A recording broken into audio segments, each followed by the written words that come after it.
Hey everybody, GameHounds podcast. We are here. We've done all our early work. We got Nick over there. We got me over here. And ours our website in case you care. Our Discord. Please join us in the Discord because I'm sure most of the news that Nick got today was out of Discord because listeners have shared it. I found a lot myself. All right, so Nick and I have already done our pre-show stuff. I realized when I sat down today that I did not share the podcast last week on, Libsyn. So listeners are waiting. I didn't know this because I'm an idiot. I have to put it on my calendar that I got to go back on Monday or Tuesday and edit it and post it. So that we don't have a problem. Because at the end, normally I would just do it right after the show, but at the end of the show, I'm just kind of like, my brain is a bit fried. Yeah, you're like, I just want to sit down, I just want to chill, play some games, eat some food, take the dog out for a walk, all the other stuff that I don't do earlier in the morning. Got AC Wraith in the chat room. Hello, my love. So what do you have anything you want to share before, we do a show? How was your week? We played quite a bit last night. We played did a lot with Chris. Yeah. Before that, I will say that I'm living with a new streaker. Yeah. That is the previous diaper cat, aka Cone Cat. Now I think cat. I think I might. His new nickname might be Catechus. Catechus the Unkillable. First there was Spartacus, then there's Maximus, and now Catechus. Yep. Okay, I'm good with that. Catechus the Unkillable of Castro Valley. Good deal. Gotta say the whole thing. How's he been? Any backlash? Any weirdness? No, he's been great. And walking around without the cone or the diaper has been like a transition that is easier than I ever could have dreamed. Really? That's so lucky for you. I'm so glad. So that's exciting. Because I thought it was going to be like, he's going to get him neutered, which is good, but it's going to be a while before. But instantly. I know. And now it's great because I've already talked about going on vacation, like in June, going away for 7 days. I can have other people come over and watch him. They don't have to like stick him in the crate in the evening or worry about him doing anything in the diaper. I can just have people come over, clean the litter box. He still needs medicine, but I can prepare all of that ahead of time, right? In a way that's just cats needing medicine is not incredibly unique. Cat wearing a diaper is kind of unique. Yes. Also, he's really good with the medicine. Just put in some wet food and he sucks it down. Yeah. Meanwhile, my dog, Buddy the dog, there's something going on with him. You heard him over Xbox, right? Because I actually put my controller down in front of him when he was having his little attack. Yeah, I could hear him like not choking, not coughing, just kind of like heaving. It's now sounding more like the sound that somebody makes with a post-nasal drip. Just all of a sudden, he was in his crate, sleeping, and I'm playing with Nick, and he just has this attack where he can't breathe through his nose. And it's continued. In fact, when you were switching over from your laptop to your computer just now before we went on the air, he had one snort. But last night, after that, it just kept going. And then it would abate. And then he'd move. And as soon as he moved and started taking a breath to move, or he shook and took his head, it would start up again. So I had him sitting next to me, and I gave him a Benadryl because I thought maybe he's having an allergic reaction to some new treats that I got. And he was snoring louder. It's like apnea. He was snoring so loud, like louder than Kevin would snore. just sitting next to me, just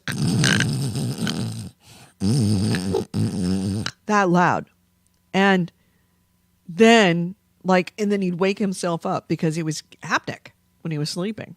Now he's sleeping now, and he seems to be sleeping, and he's sleeping quietly and he's not snoring, which is a good sign. But there is something not going right with him. I'm gonna have to take him into the vet. It sounds like some kind of obstruction in his nose, and it was all of a sudden. Like, everything's fine, no problem. Went out to the park, went out to the store to buy some stuff, came back from the store.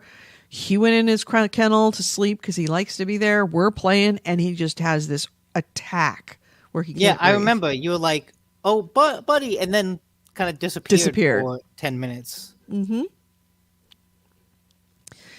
AC Wraith wants to know, has Operation Cat Food Grab ever been successful yet? No, not yet. I mean, previously... He does say no cone means his head can fit in the container now. Previously, he has been able to reach in, grab some food, and pull it out. But that's only when the boxes have been recently filled, so that the food is close to the top. Close to the top, right? Yeah, they're far enough down now that he can't reach it. Funny. All right, so shall we start the show, since we've kind of done the pre-show stuff already? Yeah. What have I got? I have got an Audacity up and running. That is good. I forgot to I think I already said that I forgot to send out the podcast. So I have to send out last week's podcast today after the show, and then I'll do this week's podcast in a couple of days. I'm not used to doing the schedule. I've got to get on the schedule. Is that people need to listen live. If you want to be up to date on GameHounds, you got to listen live. Pretty much. All right, I have waveforms. Check. Yep. Do you have waveforms, Nick? I hope so. Yep, you do. Okay. All right, so we are starting the show. No, you will not hear the music because we haven't got that yet, but essential show tracks. All right, GameHounds intro music coming now.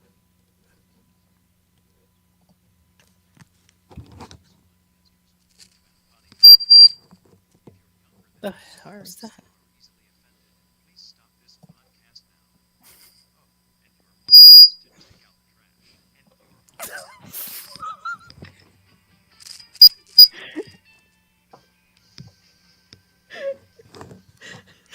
All right, mics are hot. That's like the reverb you get when you hold the guitar too close to an amp. It's exactly what it was. It was feedback. Oh. Hello and welcome to GameHounds. I'm Edie Sellers. This is episode 637. I'm Edie Sellers, and I'm here with Nick DiNicola, torturing him with feedback because I can. That's nails on the chalkboard. Yeah, sorry, I didn't have the volume all the way up, and I tried to do it another way, and yeah, bad things happen. Sorry about that. So, how are you, Nick? How's things? Good. Excellent. I'm super what?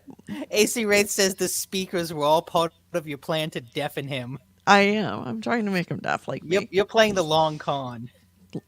I am the master of the long con. Mm-hmm. The long held grudge is a art form for me. So, how's the diaper cat? We talked about it in the pre-show live. By the way, if you aren't listening live, we do record this live on Facebook, YouTube, and Twitch. And 2 p.m. Pacific, 5 p.m. Eastern. And we'd love to have you join us. But if you're listening to us on the podcast, that's okay. We will cover what Nick just said about the diaper cat and the update on the diaper cat. How is the diaper cat? Diaper cat is no more. He transformed into Cone Cat. Cone Cat is no more. He has transformed into Catechus, the unkillable of Castro Valley. Your new gladiatorial god. Yeah. He's just fine. Yep, he's gone through two. Finally a normal cat for the first time in his life. He's got 7 lives left, so I I'm hesitant to think about what else he has in store. But let's hope that he just like front ended all of that chaos. Yeah, I hope so. Yeah. But yeah, he's doing great. You can see him. Yep. Right there. Right there on. What's funny is he didn't used to sleep there. There you go. That over is in the like corner. his new favorite spot. Mm-hmm. Is that little bit on the couch? Yeah. Well, he's finding a new life, a new way to live, different than what he has been, and seems to be transitioning perfectly. Yeah. Hey, we got bitters in the chat room. AC Ray says that my pettiness started when I corrected Edie on some Firefly trivia in a website post comment years ago. She's had it in for me ever since. Yeah, probably. I am petty. Yeah. You read that comment and you're like, I'm gonna fuck up your life. And yeah, I'm very, very petty. The fruits of that revenge are finally starting to bear. Bitter says my eyebrows are cool. Yeah. They're not real. That's what makes them cool. Yeah, they're not my real eyebrows. I overdid my eyebrows today. Sorry. Happens. So, what is new with you, Nick? Not too much. Yeah. It's been a pretty boring week here at GameHounds Central. Ozark, final season of Ozark came out Friday. I'm watching a lot of that. It is interrupted the Last Kingdom progression. That's all right. I didn't really watch anything at all this week. I was consumed by a game that you recommended to me. We might as well just transfer it over what you're playing, because that's all I've done is work and play this game. I want to hear about this. You recommended Curious Expedition for me, and when I went on to the Xbox Marketplace, Xbox Store, there was a Curious Expedition, there was the Curious Expedition 2, and I wasn't sure which one you played, and I went and looked, and I realized you'd played 1, but hadn't played 2. So I'm like, let's just play 2. Did look at some reviews. People were saying online that Curious Expedition 2 is Curious Expedition 1, but so much better. So much better. Okay. So I got it, and I did not play 1, but I have gone back and watched YouTube videos of 1. It is so much better. I am so glad I went for 2 and not 1. It is such a good game, but it is significantly different than 1. 1 is like the wireframe of what 2 has become. 2 is fully fleshed out, and I mean, let me pull up some videos so that you can see the difference between. Which is so interesting to hear, because like the first game wasn't simple. There was a lot going on. It had a lot of complicated systems interacting with each other. Right. Curious Expedition 1 was it was fine. I mean, it was good, but it was Buddy's snorting again.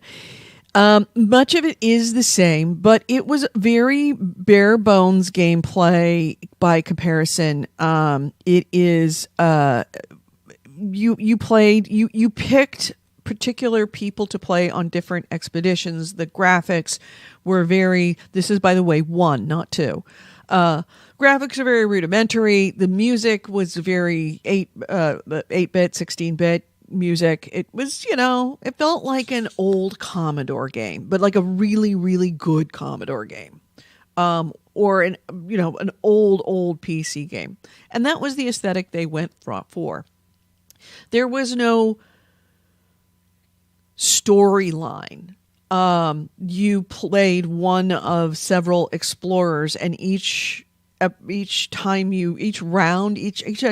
you went on, you played a different explorer going through these things.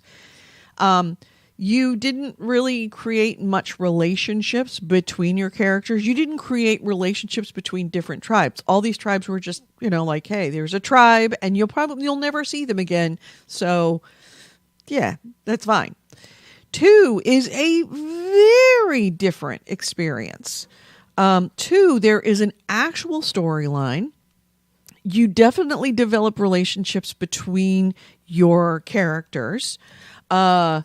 You play the same. You play the same person who is like a nobody that you start at base bottom, and you keep playing that person and improving them over. As you go through each expedition. Each expedition is being financed by people, by one of 3 organizations in Paris. You can recruit in the bars. You've got locations within Paris that you go to get perks or to create relationships. There is a storyline between tribes that continues through from one expedition to the next. You will encounter the same tribes in different places. Immediately, the art style stands out. And the music is so good. Different. And it's the same music. It's just done like not in that like orchestral instead of music. Chiptune. Yeah. Yeah, like this is what I imagine when I played the first game. Mm-hmm. It's just now it's no longer in your head. It's right. Yeah. There's each of the characters. You start out as a level 1 explorer, and you get drawn into this story that has to do with a friend / you start out playing a woman named Victoria Malin, and then you transition after their very initial tutorial into someone who's a friend of Victoria Malin. And Victoria Malin has discovered this machine, or at least rumors of this machine, that will change the world, will get rid of hunger and technology, lack of tech. It's essentially, it's called the being machine, and it makes all things possible.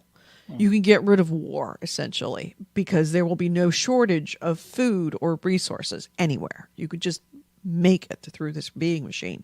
And she is going to these mysterious islands that are they call them vanishing islands, that they're only there for a certain amount of time.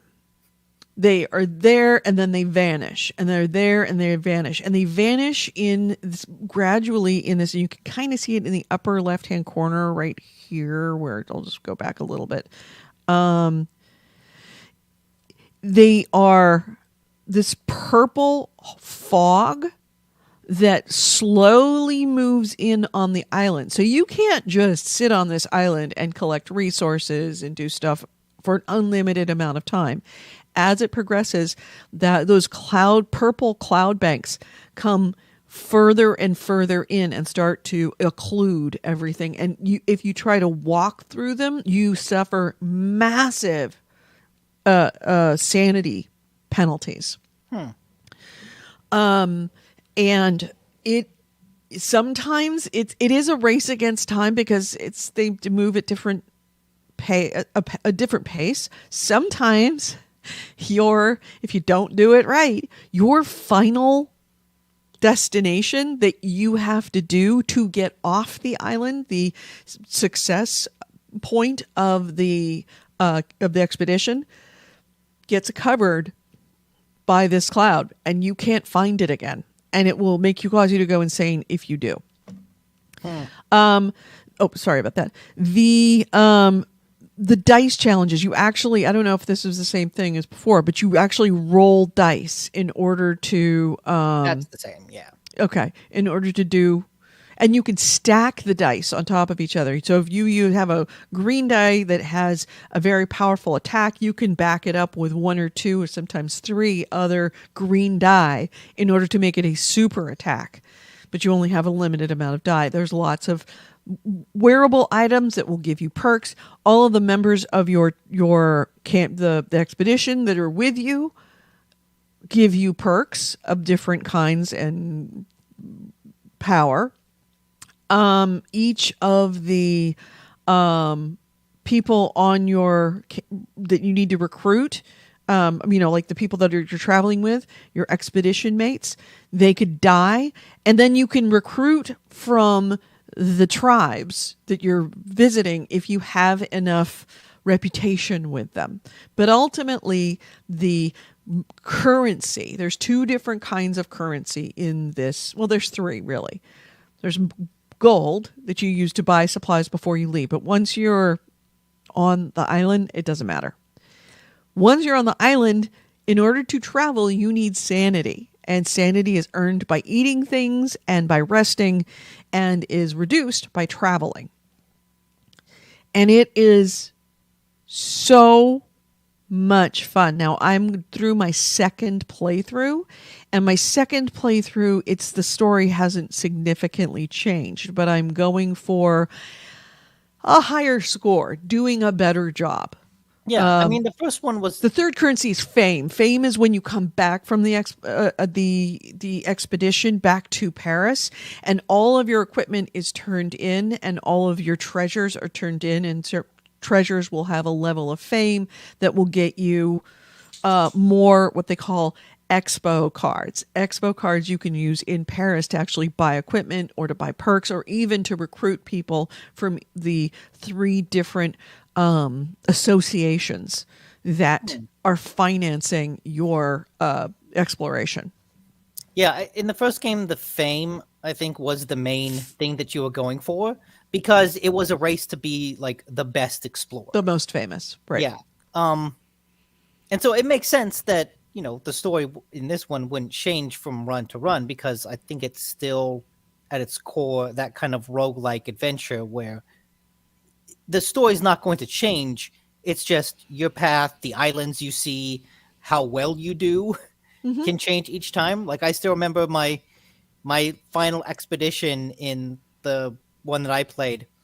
Everything went horribly wrong. I eventually had to bail out, and just me and one other guy survived. And Harriet Tubman became a more famous explorer than me. Yeah, you're not competing against anybody except for in the storyline. The antagonist to you and Victoria Malin is Sacagawea, aka Sacagawea, as we call her. So Sacagawea is not she's not a nice person. She's kind of an asshole. Can you sabotage her expedition in any way? No, you can't sabotage her expedition, but she is dogging you the whole time. And I don't want to have any spoilers, but you have several encounters where you have to fight her and her people and her expedition.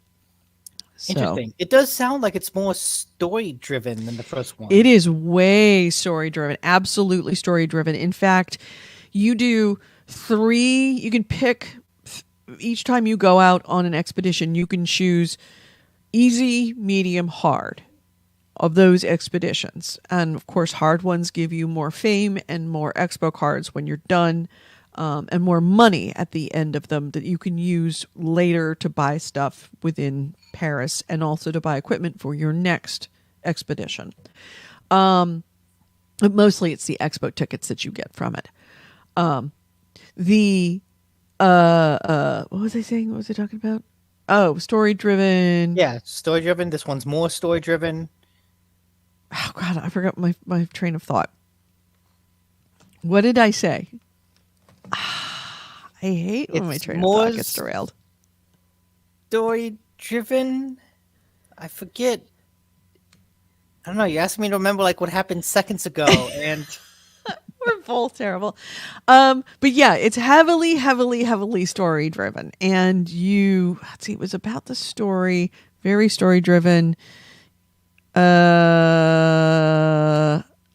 what it was, a structure. Okay, so you have 3 campaigns, 3 expeditions that you take. Yeah, you could change. And then you have a main story chapter. And I think there's either 3 or 4 of them. And so though, and that is something that you can't choose what you want to do. And that story chapter, that big story like plot point, usually has 1, 2, or 3 different levels within it. So you're out talking to these guys, and you go through a portal. Then you're out on another island. You're in a portal, or then you're trying to do something, and that gives you access to a cave. Then you go into the cave, and then you enter the caverns, and that's a whole nother area that's filled with other kinds of enemies and another tribe. So it becomes like a bigger and bigger, longer story of trying to beat Sacagawea to the being machine. Can you choose what islands you visit? You can in the first 3 in every chapter. So, Okay. yeah, you got 3 different expeditions you go on, and within that, each expedition you have a choice of 3 locations. It can be an archipelago. Easy would be archipelago. I'm just using this as an example because it'd be anything. It could be easy that is a desert island. Then you'll have a second 2 skull. That's 1 skull is easy. 2 skulls would be medium challenge, and that would be like, a jungle. And then 3rd challenge would be 3 skulls. That's hard, and that would be like caverns. It could be anything, but it will tell you before you leave what the environment is, so that it's like, oh, if I go into the desert, I'm going to have to use up some of my inventory, which inventory is constantly a challenge. Going to have to use some of my inventory for water, whereas you don't need that in like a jungle or in caverns. So yeah, it's super fun. But man, malaria is a bitch. I believe it. Scarlet fever, very much a bitch. I think malaria has been a bitch since the Oregon Trail. Yeah. I remember losing people to malaria. No, dysentery on Oregon Trail. Was it not malaria? I know it was dysentery. It was dysentery. Was one. Okay, and I know consumption was another. Exhaustion killed a lot of people. Mm-hmm. Yeah, consumption is tuberculosis, by the way. No. Don't know if you knew that. No. Hey, we got Simunation again, the channel, who says, got the fabled PS5, not a fan of the triggers for FPS or driving. Really? I love the triggers. I love the PS5 controller. Did you? What was the like tech demo game that was actually a really good game? Astro's Playroom. Astro's Playroom is actually quite good. I would recommend it. I do think you can turn that off for some game. At least for most games, I think you should be able to turn it off. You'd think. It might be an option in like the system level menus, not like in the game, but in the console system. Right. Maybe you can turn that off. AC Race says, in the jungle you can slash a vine and drink it. I've seen Predator.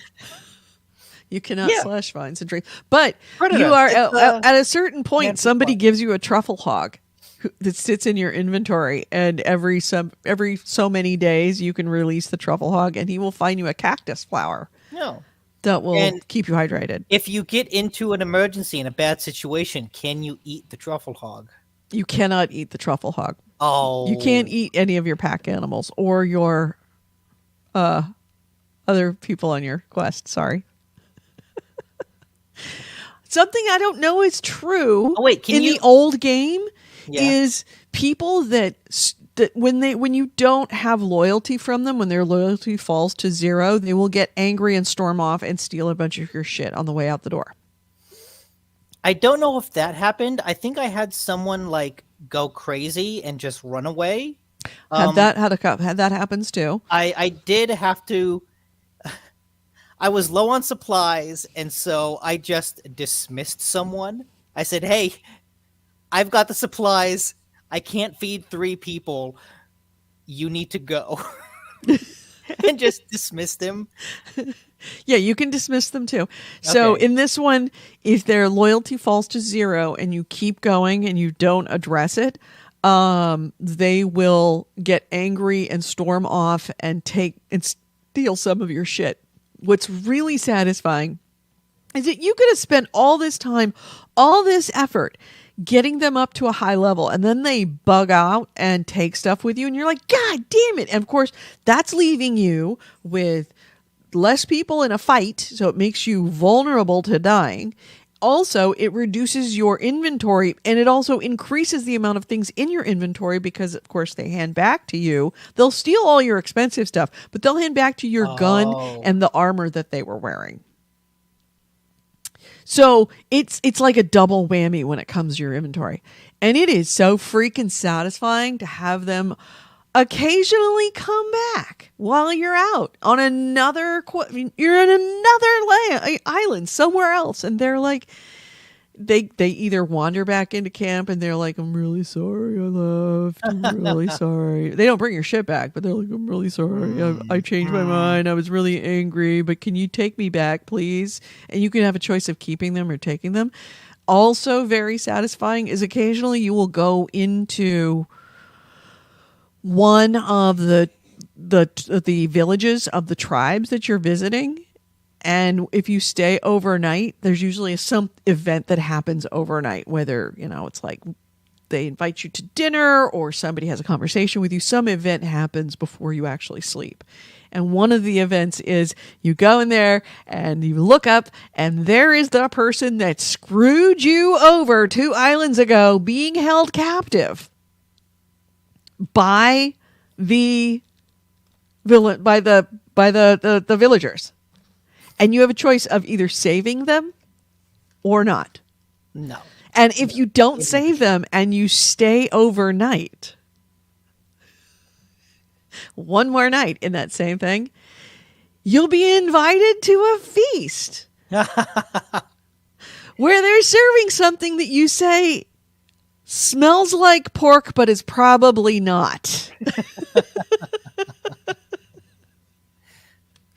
And then you never hear from Sergeant Major, Ferguson that bailed on you and took all of your, took all the gold and your all the berries that you needed and all the whiskey that you needed in order to survive.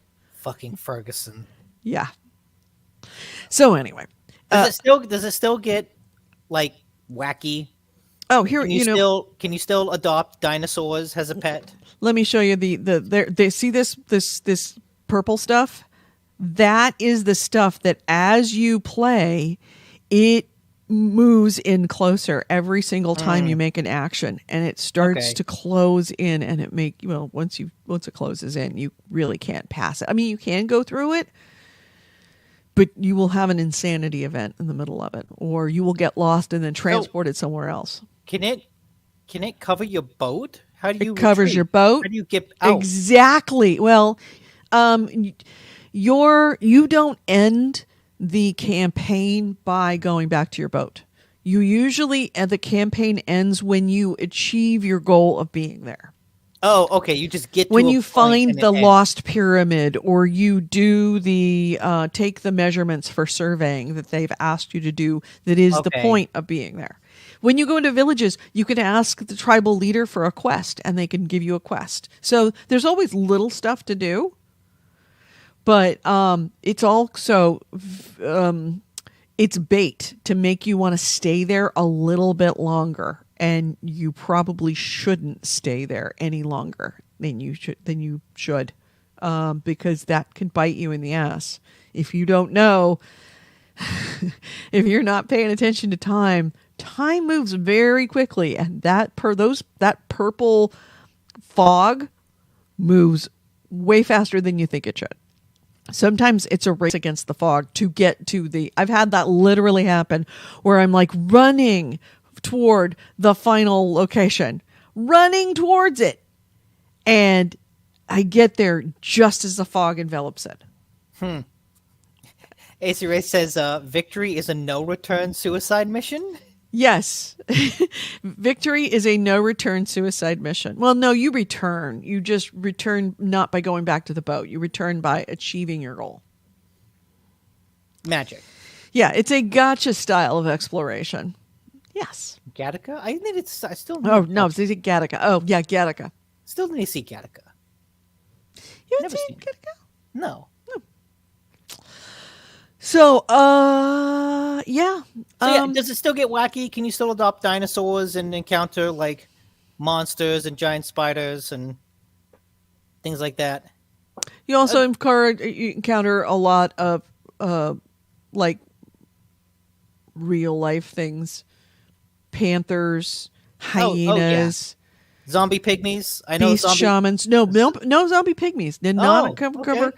any zombie pygmies. Zombie pygmies messed me up. Yeah.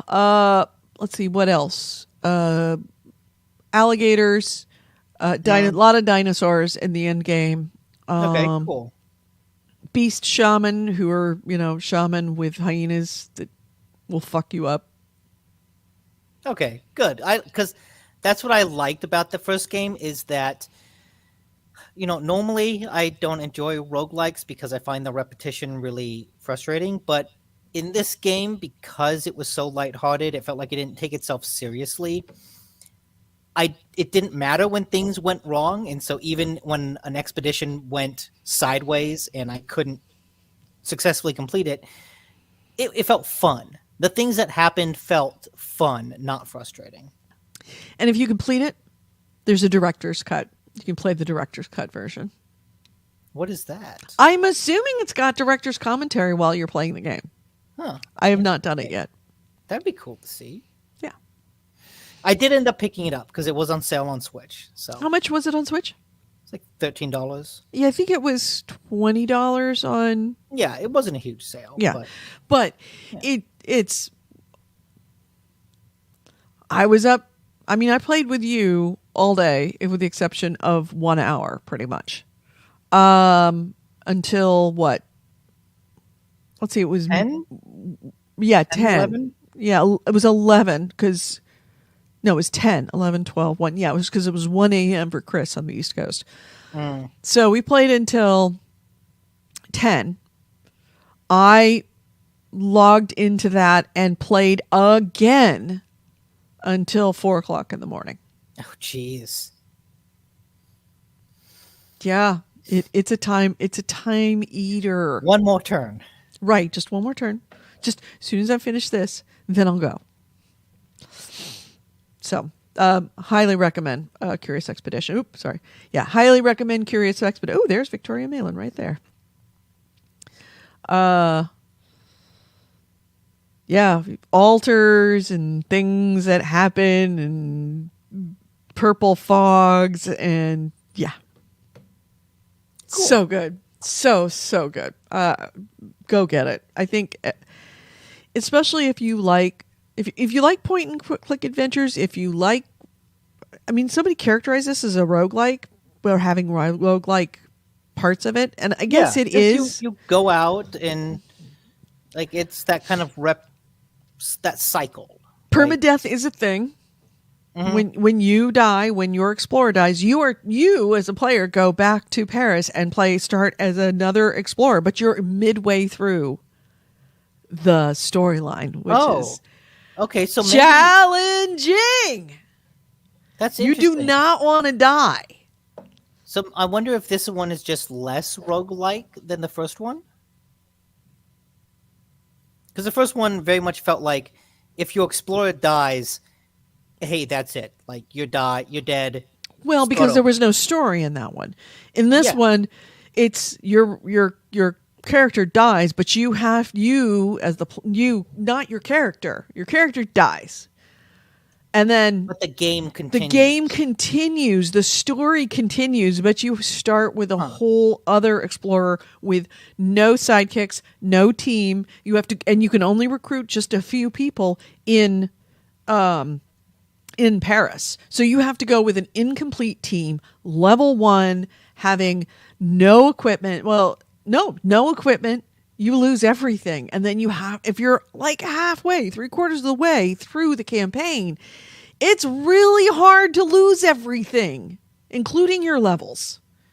So, and expensive to get them back if you need to buy them, which you will probably have to do. But that's definitely less roguelike. Yeah. Which, interesting. So it's good. And then at the end of the game that you can just keep playing endless mode, which is what I intend to do.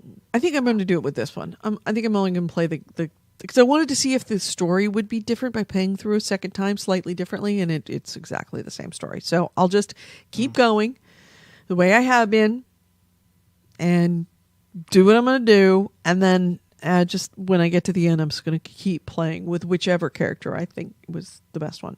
There's also an online aspect to it, multiplayer. I don't know if I call it multiplayer, but the three. Let's see if I can go back. Yeah, I remember just showed it. Describing me, it's like community events, right? Community events. So you can see in Paris that where it's blacked out. Those are three different organizations that sponsor expeditions, and every week they have a competition for their explorers to sign up. You can pick whichever one you want, and then it's kind of a competition to get points for that particular guild.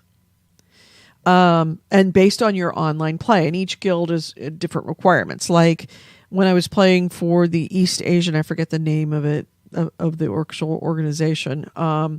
They wanted you to encounter or learn about tribal cultures on each of your, for a certain amount of time on certain amount of times on each of your expeditions. And if you reach that and that you did that enough times in a row, you would get a point.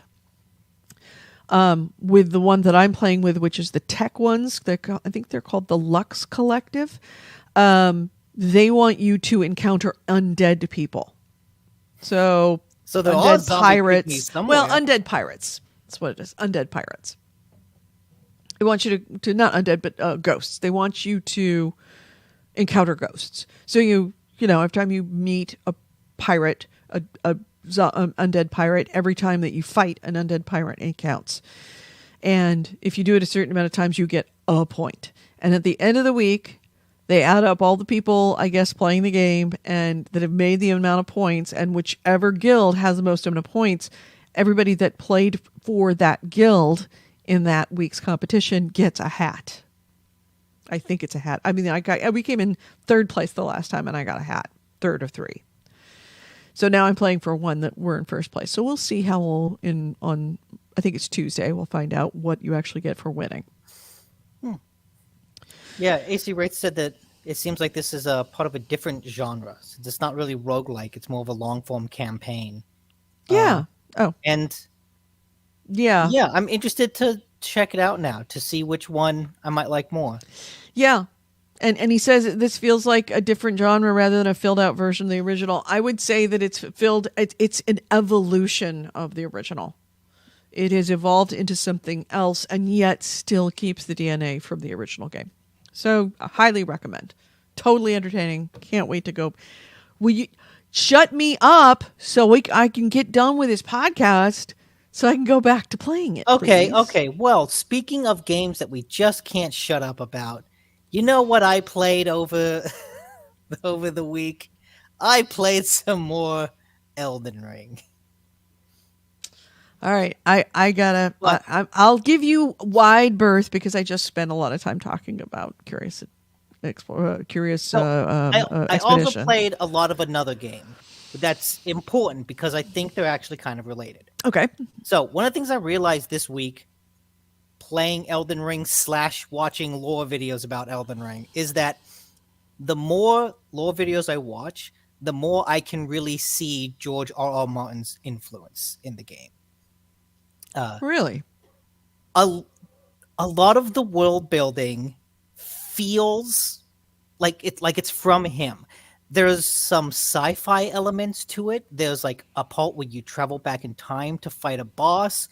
There's like the god that you follow is not a creator god. He didn't create this world. It's just like a being that saw life and thought, I want to get in on that action, and gave superpowers to someone to turn them into a demigod and started this whole thing. So there's like elements of sci-fi, of like meteorites coming down, kind of these otherworldly gods, and that kind of genre mixing feels a lot like Martin, with his zombies in fantasy, the undead of Game of Thrones. It mixes and plays with these genre tropes in a way that other From Software games don't. There's also a city, like an ancient city, that was trying to create a super weapon that was then blown up, which is a lot like that one city in Game of Thrones. The House of the Dragon people, the people with the white hair, Targaryens.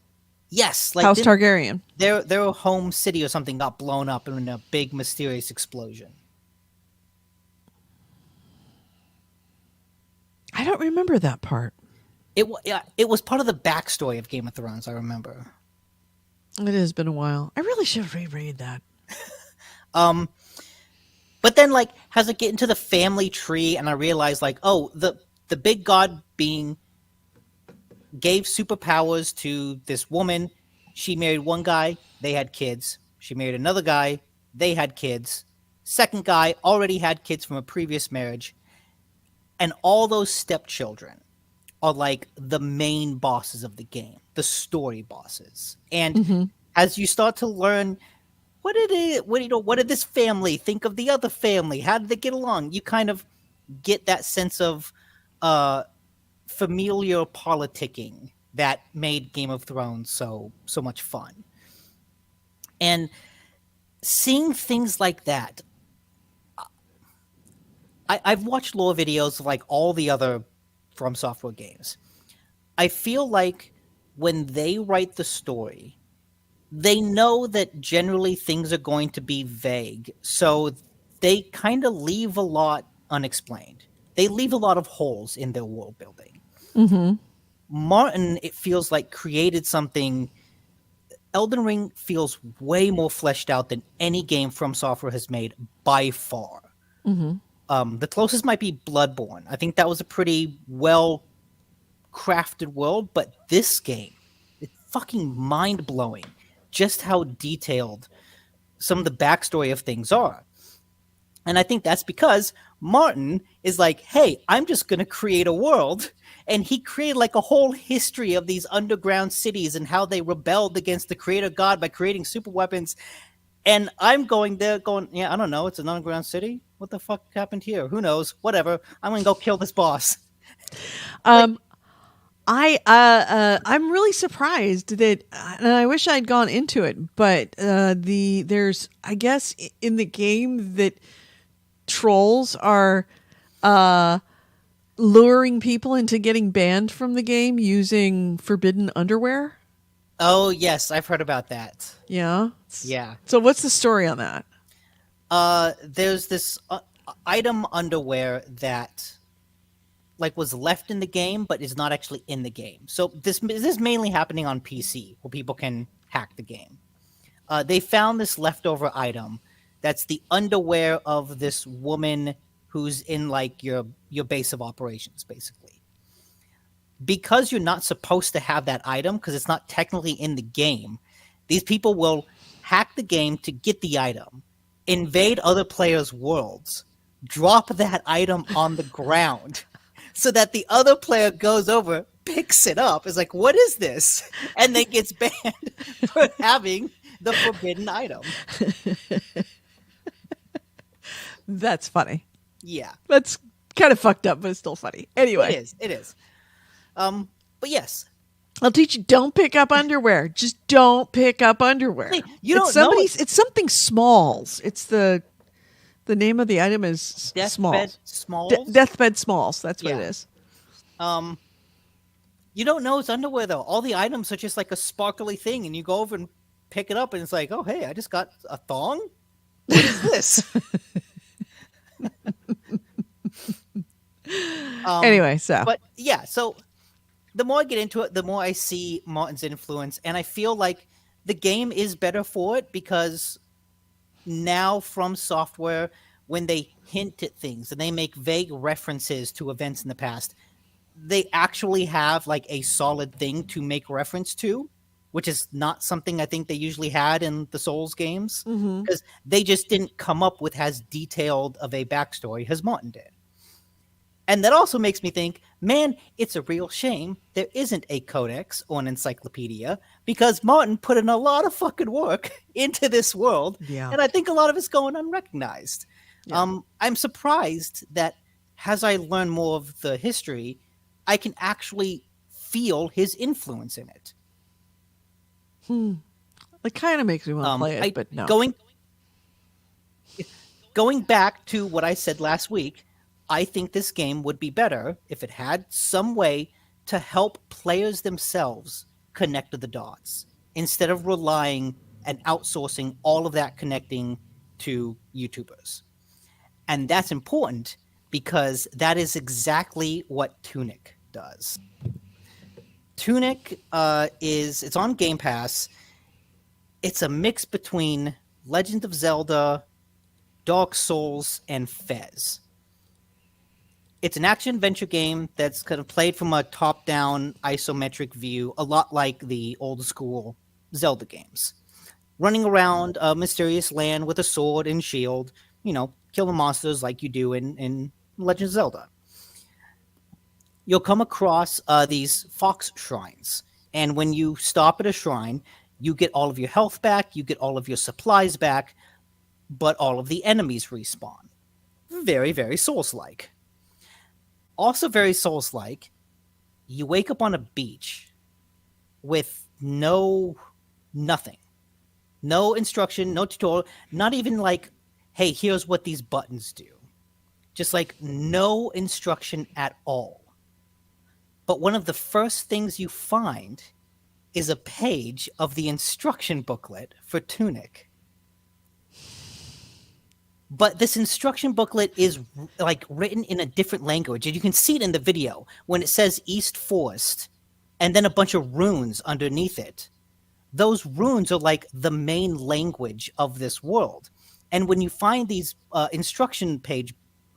instruction booklet, most of it is written in this other runic language, but then there might be an occasional English word scattered through it, like East Forest. And it's like, okay, I don't exactly know what this instruction page is instructing me to do, but thankfully, there's also like pictures. There's pictures, there's pictograms.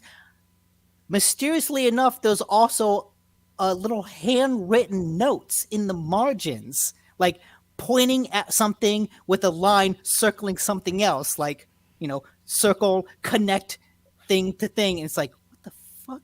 Who wrote this page? What is this?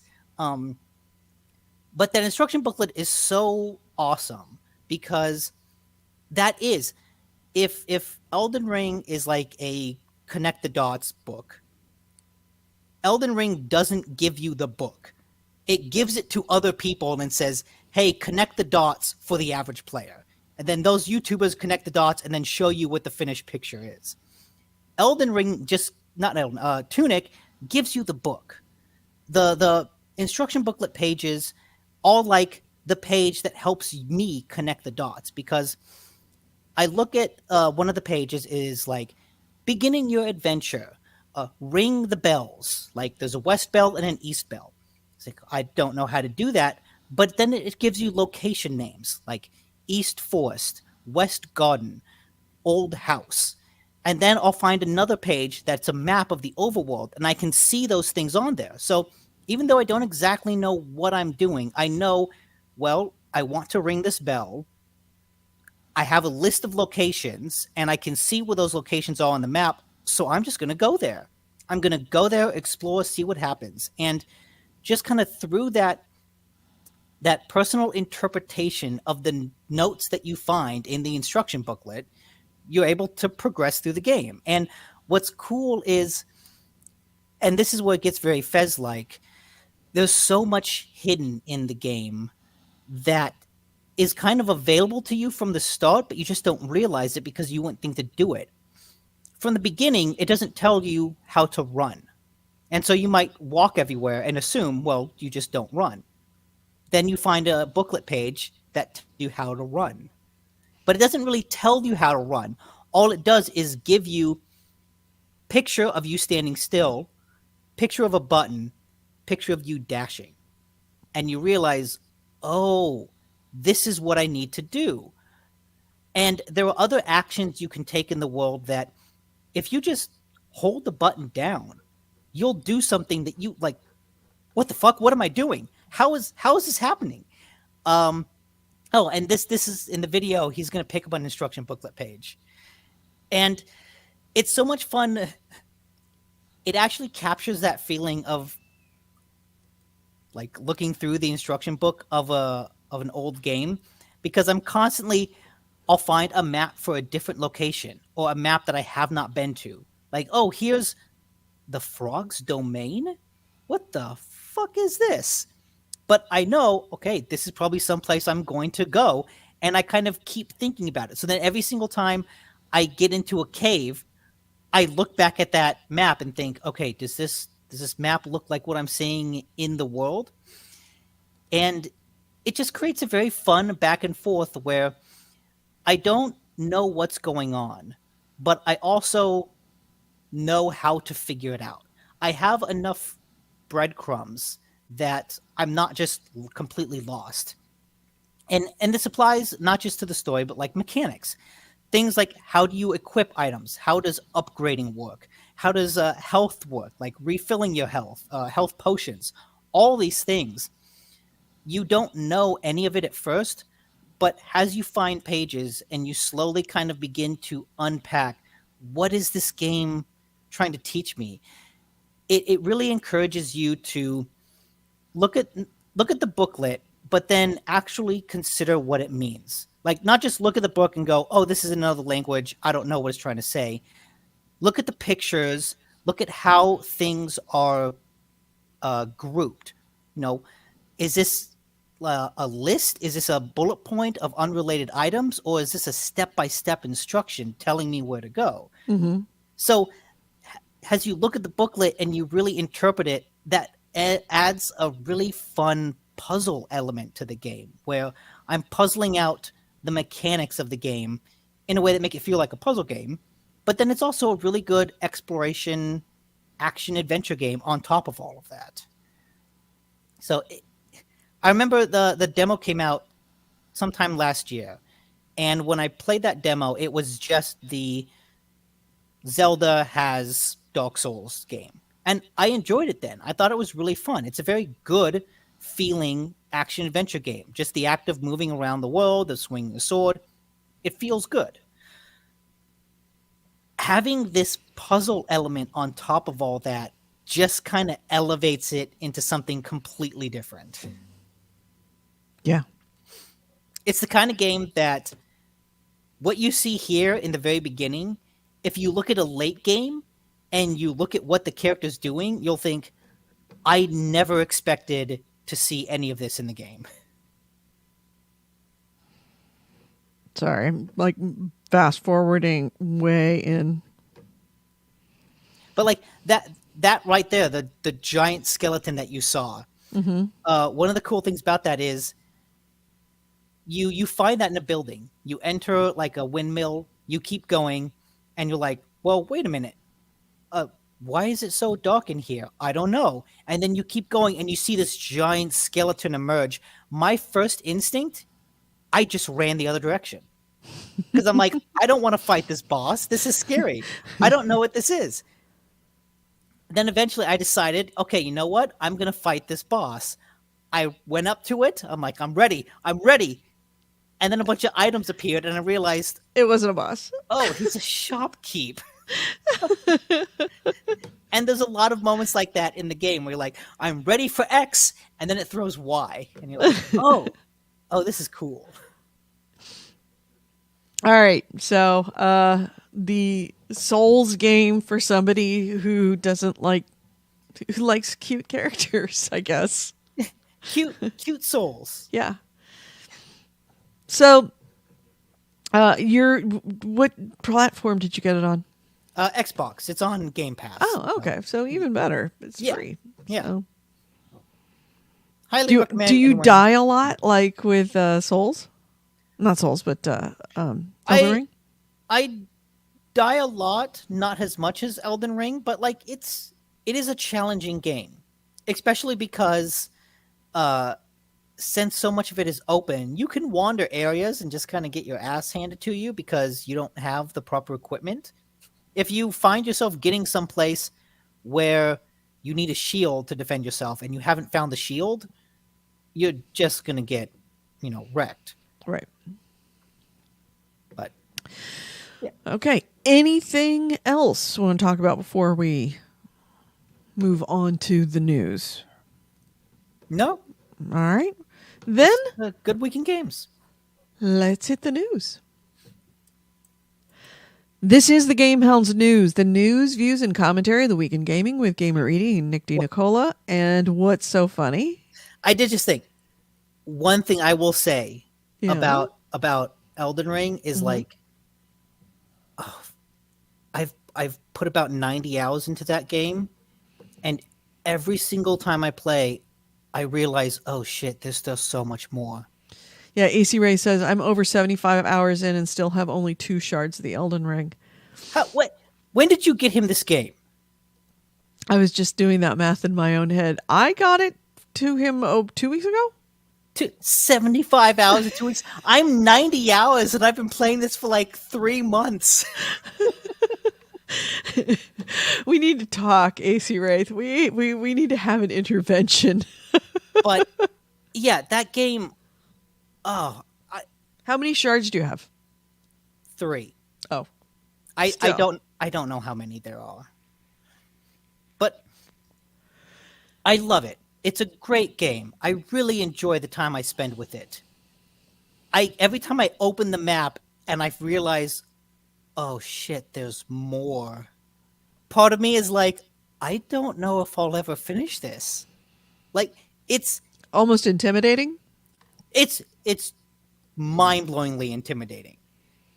Like I said, I beat Dark Souls 3 at like 60 hours. That's generally the time frame that I think this From Software RPGs have been. They're like 60, 70-hour RPGs. This feels like it's twice that, if not more. I remember before it came out, there were rumors that because it would be an open world, it would be a much smaller game than From Software had made. Not No. even close. It's offensively big. I like that. You're describing it the way that some people describe penises. Offensively big. Like so big it's not actually good anymore. You know what? Some people say bigger's better, but No. no. You can have offensively big in games. I want something moderately we're talking about games. We're talking about sized. games. I want something moderately sized that I can finish. In a sitting. Yeah, not in a sitting, but like maybe in a Sitting, month. standing, lying down, over the couch. However you finish your games. Yeah, I can play Comfortably. Elden Ring standing. I can play it sitting. I can play it lying down. Either way, Cowboy style. That's on a horse. Oh yeah. You could even play it on a horse. You'd have the Steam Deck. It's on PC. You could totally play Elden Ring on a horse. But yeah, the more I play of that game, the more part of me thinks, Jesus Christ, I don't think this will ever end. Yeah. What the shit? Like how much more? Like I want to play other things, but also there's more of Elden Ring. Mm-hmm. I want to play other things, but I also want more Elden Ring. Give me another hit. I shouldn't do this, but I want that hit. All right. Can we go back to the news, please? Yes. All right. So the GameHounds news. Let me start it again. As AC Wraith says, I want a game that doesn't give me a UTI. This is the GameHounds news, the news and commentary of the week in gaming with gamer Edie and Nick DiNicola. Our first item is, say it quickly so we can move on from fucking that game. or that fucking game. Literally and metaphorically.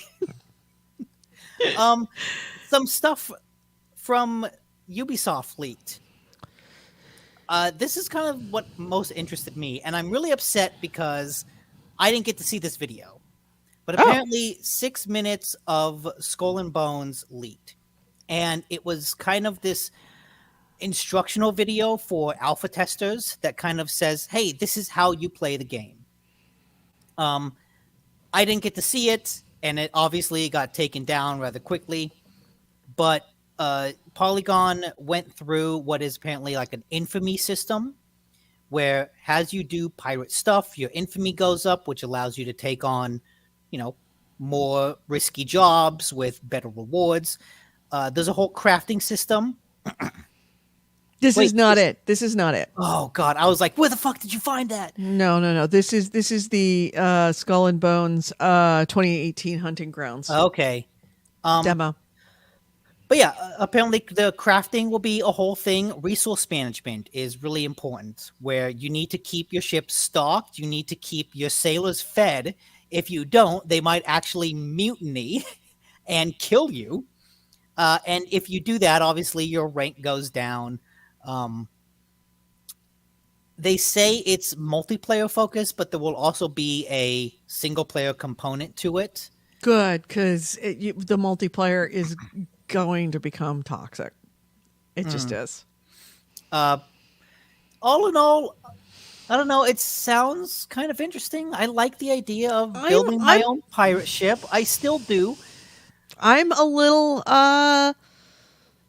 hesitant just because multiplayer and I don't get along. Certainly, Ubisoft multiplayer sometimes not so great. I still think, but I like the idea of you and me and Chris and maybe some of us getting together and flying the freak flag over the seas. Like, the premise is good, and the sailing in Black Flag was super fun, but the question is all the stuff around it. And there's even some people mentioning in the story of the leak that a lot of people at Ubisoft don't expect it to be as big as it needs to be at this point, because they expect Ubisoft has sunk probably $200 million into it by now. And part of that is backstory time. It's being developed in Ubisoft Singapore, and they have a deal with the Singaporean government that they have to release at least one game, so they can't just cancel it. They need to actually They would have canceled it if they could. Probably. But instead they've just kept working on it and rebooting it and like starting from the ground up. So, yeah, I don't know. Yeah, because let's face it, Ubisoft does not give a shit about whether players want to buy their game. I mean, they do. I think they don't. No, because there's a lot of games that they want people to buy the game, but they're not listening to us when we say that looks great. We want this.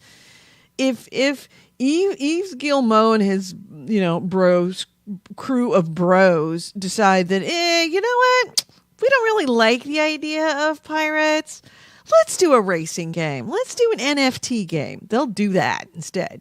Even if people say we don't want an NFT game. I blame that one. We want Watch Dogs. That high level sexual harasser that was kind of the start of Ubisoft's troubles. His name started with an A or something. And I remember them saying he didn't like fantasy things. And he kind of spearheaded Ubisoft's all-in focus on Tom Clancy shit. Yep. And I think that has really hurt the company in the long run. Exactly. And the fact that Skull and Bones isn't out, the fact that Beyond Good and Evil is not out, even though people are like, give us this game, please, please, please give us this game, it very much feels like there's somebody behind the thing, but behind the scenes who's just going, yeah, my bros don't play that shit, so fuck everybody else. All a bunch of girls. We don't build for you. So if they would have canceled this if it were it not for that agreement. No question in my mind. And AC Ray says Watch Dogs 2 was great. I never Watch Dogs 2 Watch Dogs 2 might have been great, but they were never should have been a Watch Dogs 2 because Watch Dogs 1 was so bad. Yeah, it never should have had a sequel to get great. It's not taking away from Watch Dogs 2. It's just saying that it was held to a much different standard simply because that dude, and I can't remember his name either, but the people behind the scenes that are pulling the strings don't really give a shit. They want to make games that they like and forget everybody else, even if everybody else says no, we don't like it. And if you don't think that's the case, NFTs. Nobody wants NFTs in the game, but the bros are all in, and that's what Ubisoft's going to do. It's just kind of the proof is in the pudding. Just take the evidence as it stands. But anyway, this game is looking more and more like something I would like to play, which means that Ubisoft probably wouldn't be making it if they could get out of it. Anything that I like, they don't want to make. Yeah, I remember being excited for this when Assassin's Creed Black Flag came out and was good. And the people loved the sailing. I mean, people just did. That's all they did. Some people didn't finish the game. They just sailed. Yeah, and it started as an expansion to Black Flag that was sailing focused and kind of spun out from there. Yeah, and I still remain cautiously optimistic. I would like it to be good because that sailing was a lot of fun. But we'll just have to wait and see. At the very least, this signifies that they probably won't reboot it again. So it probably will come out within the next 12 months, maybe. Maybe. No bets on that. Look, I guarantee you it will be out before Elder Scrolls 5 at least. Yeah. Or Dragon Age 4. AC Ray says, I would have been one of the only few to enjoy Legion if the controls had worked when I tried it for free. And he said Aiden Pierce was the unlikable protagonist in Watch Dogs. Yeah, Aiden Pierce was just a fucking little shit. God, I've never hated a character in a video game more than I hate him. He is truly just an awful human being. What a surprise. It came out of Ubisoft. And they probably love Aiden Pierce in the C-suite. They have made games with good characters. No, they have, but they probably thought Aiden Pierce was a great guy in the C-suite. I mean, it would make sense because, he was a total emotional abuser. Mm-hmm. That's kind of his shtick. Yeah. They all wanted to be him. Elder Scrolls 6. Is 5 Skyrim? Yeah, 4 was Oblivion, 5 is Skyrim, 6. Yeah. 6 is the one that won't come out until... Yeah. And Bloodbraper says, is there going to be rum? I'm sure... It better be. That rum and grog. We'll have, when it comes out, you and I will have a talk like a pirate day, and we will play it together, and we will stream it. Talking like pirates the whole time. That's going to be the rule on the stream. And AC Ray says, I await the true to history LGBT, and he meant to write LGBTQ. LGBT pirate representation that will, of course, emerge from the multiplayer communities. I've heard good things. But it'll only be girl on girl. It won't be guy on guy because, that's not what the C-suite likes. They don't want to think about that. I have heard good things about that show on HBO Max. Off Flag is Death. Off Flag means death. That's kind of about this gentleman pirate and his intimate friendship with Blackbeard. Really? Yeah, it's by. I'll have to look for that. It's got Thor Ragnarok director Taika Waititi. Mm-hmm. He's Blackbeard. I will have to look for that. Yeah. So, all right, my next... sorry, I didn't mean to do that. My next item is... we're talking about Ubisoft. Let's continue to talk about Ubisoft, but I have to get to a link because it is so much to talk about that it has to be done with a link.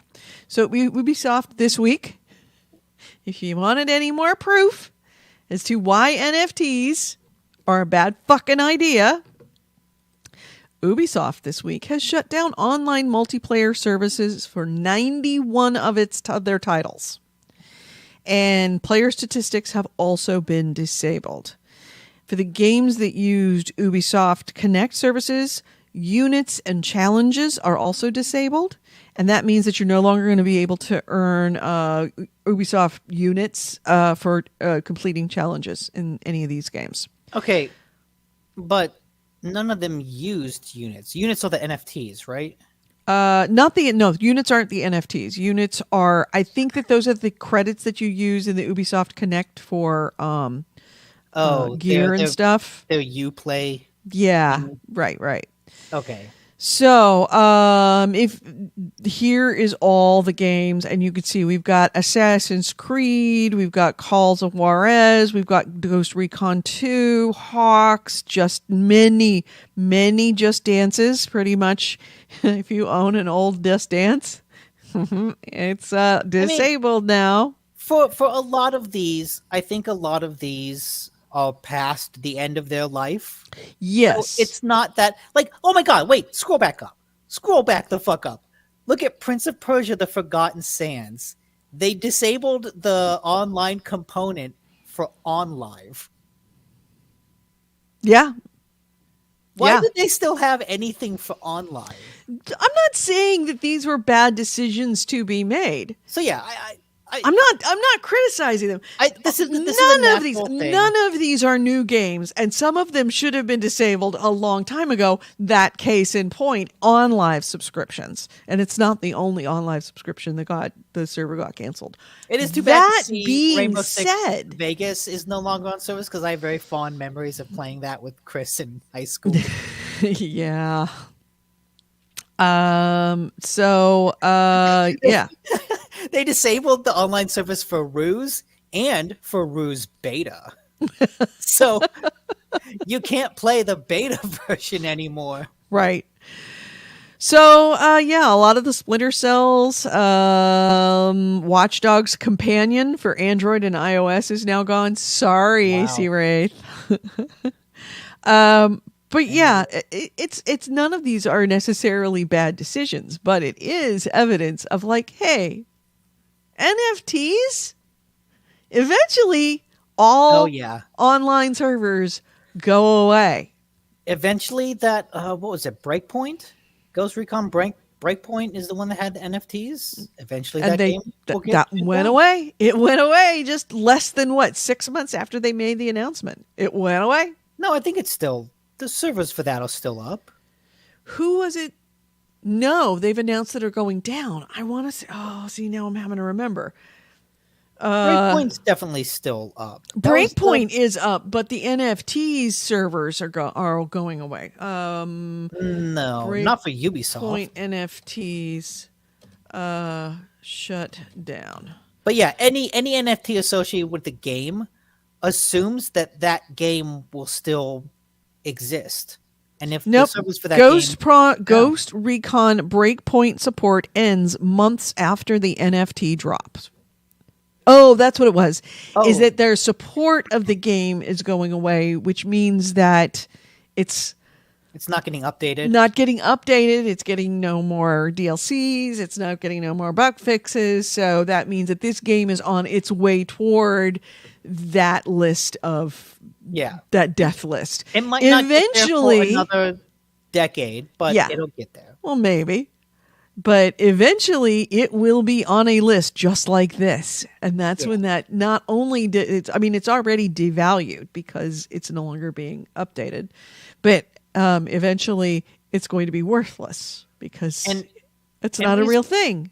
We saw that happen with games. I think it was just last week that Formula One game with NFTs shut down. Where they just shut it down. Yeah. With no notice. All those NFTs suddenly became worthless. Yeah. The people you said there were people that bought cars for $100,000? Yeah. Yeah. For a game that they can't play anymore. Yeah. AC Wraith has linked an article in Vice that Ubisoft gave 50 devs exclusive NFTs and one person's already sold theirs. I would too. Yeah, so would Because I. the minute it is in your hand, the clock is ticking on any NFT if it is even worth anything, and it will never increase in value. The most expensive it will ever be is the moment that you bought it or you got your hands on it. So yeah, that happened as well. Next item. Well, speaking of things shutting down, Bethesda is shutting down its PC launcher. Oh, that's it. What Wait, was it? did you? No, Did no. you? Yes, it's Oh, related. okay. They're shutting down their PC launcher. I forget what it was called, but as part of that process, a lot of classic Bethesda games are going and being listed on Steam. And two of them right now are actually free. And not just right now, they're actually listed for free. Elder Scrolls Arena and Elder Scrolls 2 Daggerfall are both free on Steam. So you can get. Did I play Daggerfall? I can't I remember think if I did. I don't know if Arena is the first Elder Scrolls, but like the first to second to the second to third old school Elder Scrolls games, you can now check out for free. Other games have been added to Steam: Elder Scrolls Adventures Redguard and Elder Scrolls Legend Battlespire 1994 was and Elder Scrolls Arena. Wolfenstein Enemy Territory have all also been listed on Steam, but they're $6 each. It is Elder Scrolls Arena open world action role playing video game. Takes place on the entire continent of Tamriel. Is that the first one or the second one? Elder Scrolls Arena. Let's see. Development. Is that may very well be the first one. Let's see. Elder Scrolls series. Let's see what it says about the Elder Scrolls series. I am looking at Wikipedia right now. So the Elder Scrolls, Elder Scrolls Arena is the very first one. So Elder Scrolls Arena was the first one, and then 2 years later was Daggerfall. And then a year later after that, Elder Scrolls Legend Battlespire. And then a year after that, Elder Scrolls Adventures Redguard, and then Morrowind. Was what 4 years later. So yeah, if you want to catch up on the Elder Scrolls history, you can do that for free, which is actually pretty nice because honestly, I imagine those old games have not aged well. Mm-hmm. Yeah. So, I'm curious to know what the first Elder Scrolls was like where it all began. I do know that it was one of those old PC games where it's like all a first person perspective and you just like went forward on a grid, like a old school dungeon crawler, kind of D&D like. I don't know if it had a big overworld. It was just like, hey, here's a dungeon laid out in a grid and you kind of take one step forward, then another step forward, then you turn, take another step forward, all from a first person view.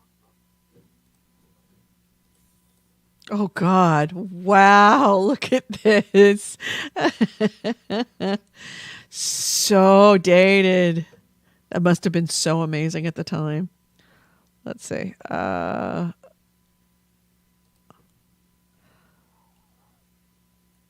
So this is, we're watching, if you're listening, this is what it looks like. Oh gosh, it looks like Doom. Oh.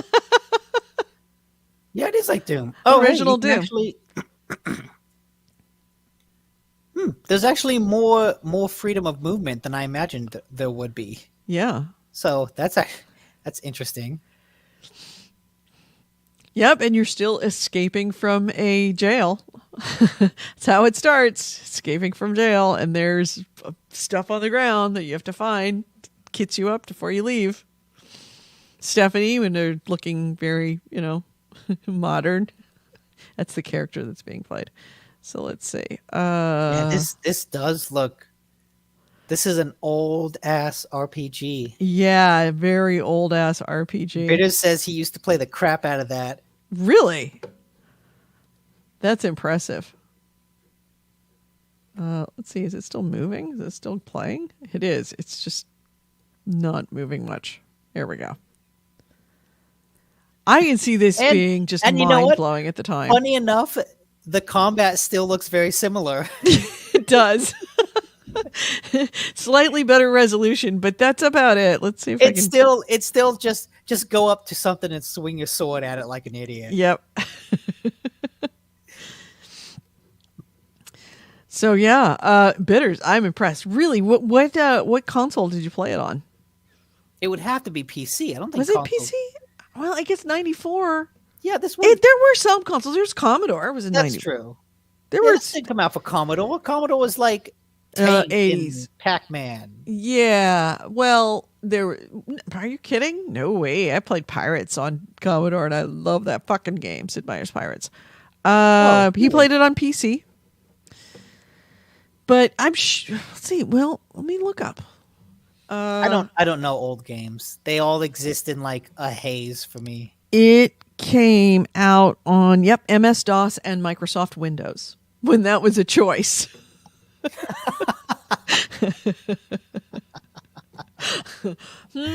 one do I want to get? I didn't think about that until you said it, but yeah, the fact that that's a choice. Yeah. So, that'd be kind of interesting to see, go back and play that. Yeah. If it's free, especially if it's free. If I had to pay for that, no. I would log on to Steam and totally get those just because why not? We have a dog. Dog, do you want to go under here? Is it Coughing Dog or the other dog? The other dog. Coughing Dog is just staring at me. You want to go lie down? Lie down under my feet. Assume the podcast position. No, we're just supposed to be in. She just wants attention because the other dog's getting a lot of attention now, so she's got to be. She's kind of a diva. AC Ray says DOS was always a better choice back then. Yeah, played cleaner. So next item is, let's see what else I got. Let's talk about Sony's debut of its new PSPlus exchange system. Yeah, I don't think I heard about this. When is a month not 30 days? February. So, other than for a subscription. Sony has officially confirmed that it is, first off, blocking current PS Plus users from stacking memberships, meaning that if they're buying vouchers, PlayStation membership, PS Plus membership vouchers online or at the store or whatever, they cannot exchange them now.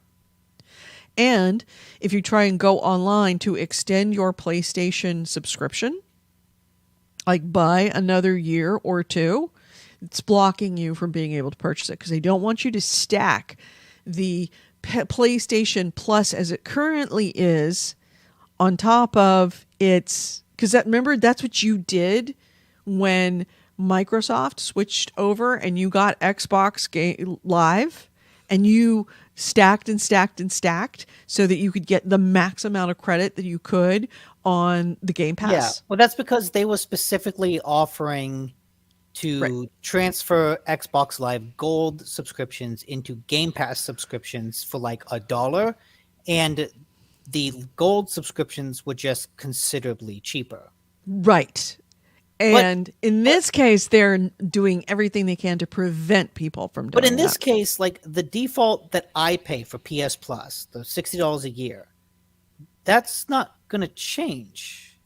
Like the base level PS Plus is still $60 a year. But people if you have any PlayStation Plus prepaid vouchers, whether they're the cards or anything, you cannot exchange those now. You can't actually load them in now, and you can only use them later for the upgraded Essential, Extra, or Premium. And here's the thing.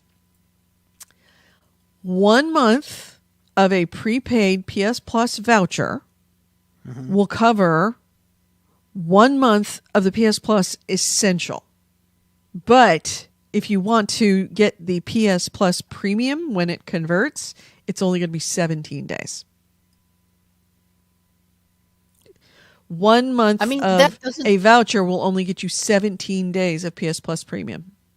I mean, that makes sense because that's the more expensive service. Right. So they're they're essentially doing a 1-to-1 where, hey, It you just, paid $60. it honestly seems like a little bit nickel and diming people, honestly. If you've got a bunch of vouchers, just use them, because in a short period of time, don't sell those vouchers. Disable the vouchers so that they're no longer valid. And then you don't have to worry about it. Because these are for PS Plus prepaid vouchers. Yeah, it's also just let people stack it for PlayStation Plus Essential, which is the base version, which is what everybody already has. Let people if I went and bought 5 years of PS Plus right now and stacked it, I wouldn't be getting any additional perks when they switch over. Mm-hmm. So I don't understand why they would ban this in the first place, because it's not like the people stacking are getting the service for a cheaper discount. It's still once it's on current. That's true. You're right. It's pointless to spend. The current that I have, it will transfer to the essential tier. Right, but if you went out and bought PS Plus subscription cards, like they're saying 12-month subscription. If you've got a card with a 12-month subscription and you actually want to get the PS Plus Extra conversion, which is the middle level one, it's only 219 days instead of 365 days. Yes. And yeah, I can see that's nickel and diming, but also they're just doing a 1-to-1 conversion for the price. Basically, they're doing a one. It makes sense. They're not giving you, but the it's discount petty as fuck. Petty recognizes petty. It is petty as fuck. It's not It's not costing them anything to give people that first. What a great way to maybe advertise to people that they do want the premium. Give them a full if they have a month of PS Plus, give them the premium. For the extra 14 days it is, 13 days. You give them, 13 whole days of a use of a server with some features. Maybe they might decide to actually buy it. They might convert instead of literally nickel and diming. I mean, it cost them micro pennies to let them have it for 14 extra days or 13 extra days, but 14. Yeah, it's now if you have a PS Now prepaid voucher, that's also got its own conversion. A 1 month subscription to PS Now currently, if that voucher was purchased for, the current gen, PS Plus Now, when it gets converted to Extra, will only give you 21 days of PS Plus Premium. Now, if you want to take that 1 month subscription and go to PS Plus Essential, which doesn't have any streaming, it gives you 40 days. It is a confusing fucking matrix. It's literally a graph and table. So when you're just talking about PS Plus and transferring that subscription over, it's easy because it's a fairly 1-to-1 ratio. PS Plus, as it exists for most people, is the bottom tier of the new service. So that's an easy conversion. The problem is that the new service will merge PS Plus with PS Now. Those are currently two different subscription services. And so when you start trying to balance all of that out, then it gets super fucking confusing. Now, if you already have an existing account, like say you already, like 6 months ago, renewed everything. If you're an active PS Plus member, what you have currently in your account is going to be transitioned to PS Plus Essential. Yeah, the bottom tier. If you are a PS Now customer, what you have will be transitioned 1-for-1 into PS Plus Premium. Premium, part of that makes sense because one of the things you get with the upper tier of the new service is streaming, which is what PS Now is. Mm-hmm. So it makes sense that if you have a PS Now subscription now, when it transfers over, you would get transferred over at the higher tier because you're already paying for that higher tier service. Right. And it really gets people that bought PS Now that have any vouchers, because it is the same service. PS Premium is the mostly equivalent version of the closest equivalent version to your PS Now, current PS Now.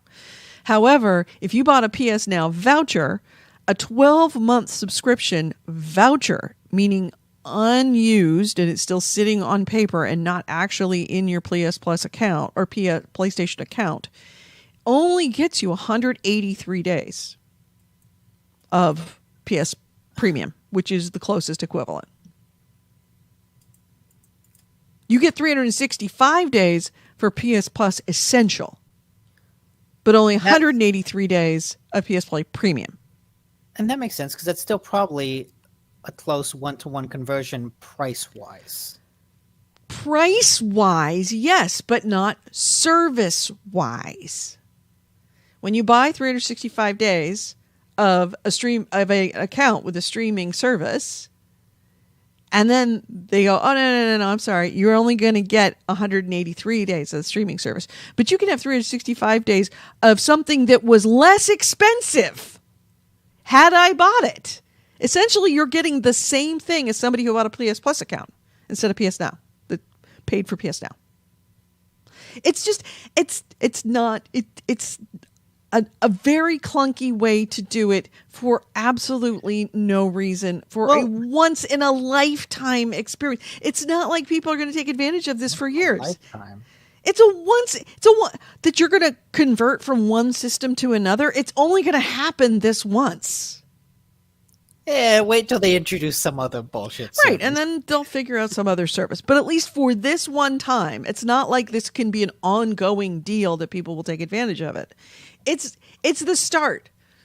Just do it right. Do it cleanly. I don't know. Give people a little extra added value. Let them try this streaming service, especially if they don't have a streaming service. Let them try this streaming service. The worst thing that possibly happen is they don't buy it. But the best thing is possible, and that is they go, the streaming service is kind of cool. I think I'm actually going to pay for that. I can get the frustration with it because they're not offering you basically a perk like Microsoft did. But the outrage seems misplaced to me because I'm not outraged because I don't care. But I feel bad for somebody that might be sitting on a 1-year subscription voucher that A, can't use it, and B, when they do use it, will actually get downgraded for the same price for the same length of time, or that will have to take less time if they want to be using the service that they bought that card for. But again, like the price equals out. They're not like losing anything. They're just not getting anything extra. And it feels like that's where the outrage is. There you go. That's good. What you need right there. There's the FAQ. If it's so fucking confusing that it needs an FAQ, maybe you should rethink this. Look, the Microsoft system was not perfect either. It was also confusing. Right. But it didn't need a literal matrix. I don't get the outrage is over people not getting let me show you additional perks for converting as opposed to like losing something. I can't do it from here without changing things over. I would show it to you. It is incredibly. So if you have an existing account, PS Plus account, you are going to be transitioned over to PS Plus Essentials for the remainder of your active subscription. If you are an active PS Now member, you're going to be transitioned over to PS Plus Premium for the remainder of your active subscription. And if you have both PS Plus and PS Now, you will be transitioned over to PS Plus Premium for the remainder of your longest subscription. Okay. That makes sense because you're getting a one-to-one. You're getting a one-to-one. It's the people that have the vouchers. They're the ones that are getting kind of screwed over on this. But again, they're not getting screwed. that's the language that I'm taking issue with. They're not getting screwed. They're just not getting bonus time. Yep. And AC Ray says, if I pay for your service, that same service better damn well exist at the same level of service. Exactly. You bought that 12-month card. We're given that 12-month card as a gift, whatever. You paid for it thinking you were going to get 12 months of streaming. And then when you go to use it, you only get 183 days of streaming. It's not about a price. And you're thinking like Sony, well, we've changed the price. Yeah, no, that's not the deal. I bought a year. I'm looking at it from a user-centric. You're looking at it from a corporate-centric point of view. The corporate-centric is, well, they paid XYZ amount of money. The service now is XYZ amount of money, covers 183 days. That makes perfect sense. But there's math, and then there is the spirit of the deal. The spirit of the deal is I bought 12 months of a streaming service, and it's on this card. You won't let me use this card so that I can get a one-to-one connection. You're blocking me from actually redeeming the card until after you've launched. And when it is launched, it's 183 days, not 365. For me to get what essentially this card is for, streaming. So Blood Reaper says, Nick, look at Discord, which is probably what you're going to do because you aren't arguing with me. So anyway, I was trying to look up. Some people are not happy about this, even if it does make sense with the math. Subscription was.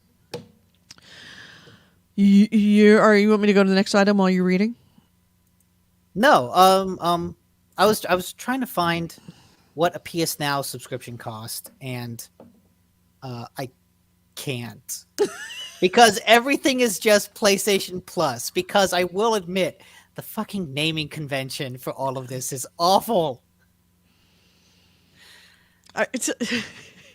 You know what I want? I want to get a PhD in naming conventions so I can get paid by corporations to tell them, like, a lot of money. I want to get paid a lot of money to corporations, and they say, "Well, we're thinking of changing, starting a name of a product, but we want to be able to have a naming convention." And be like, "Can you put a 2 after it?"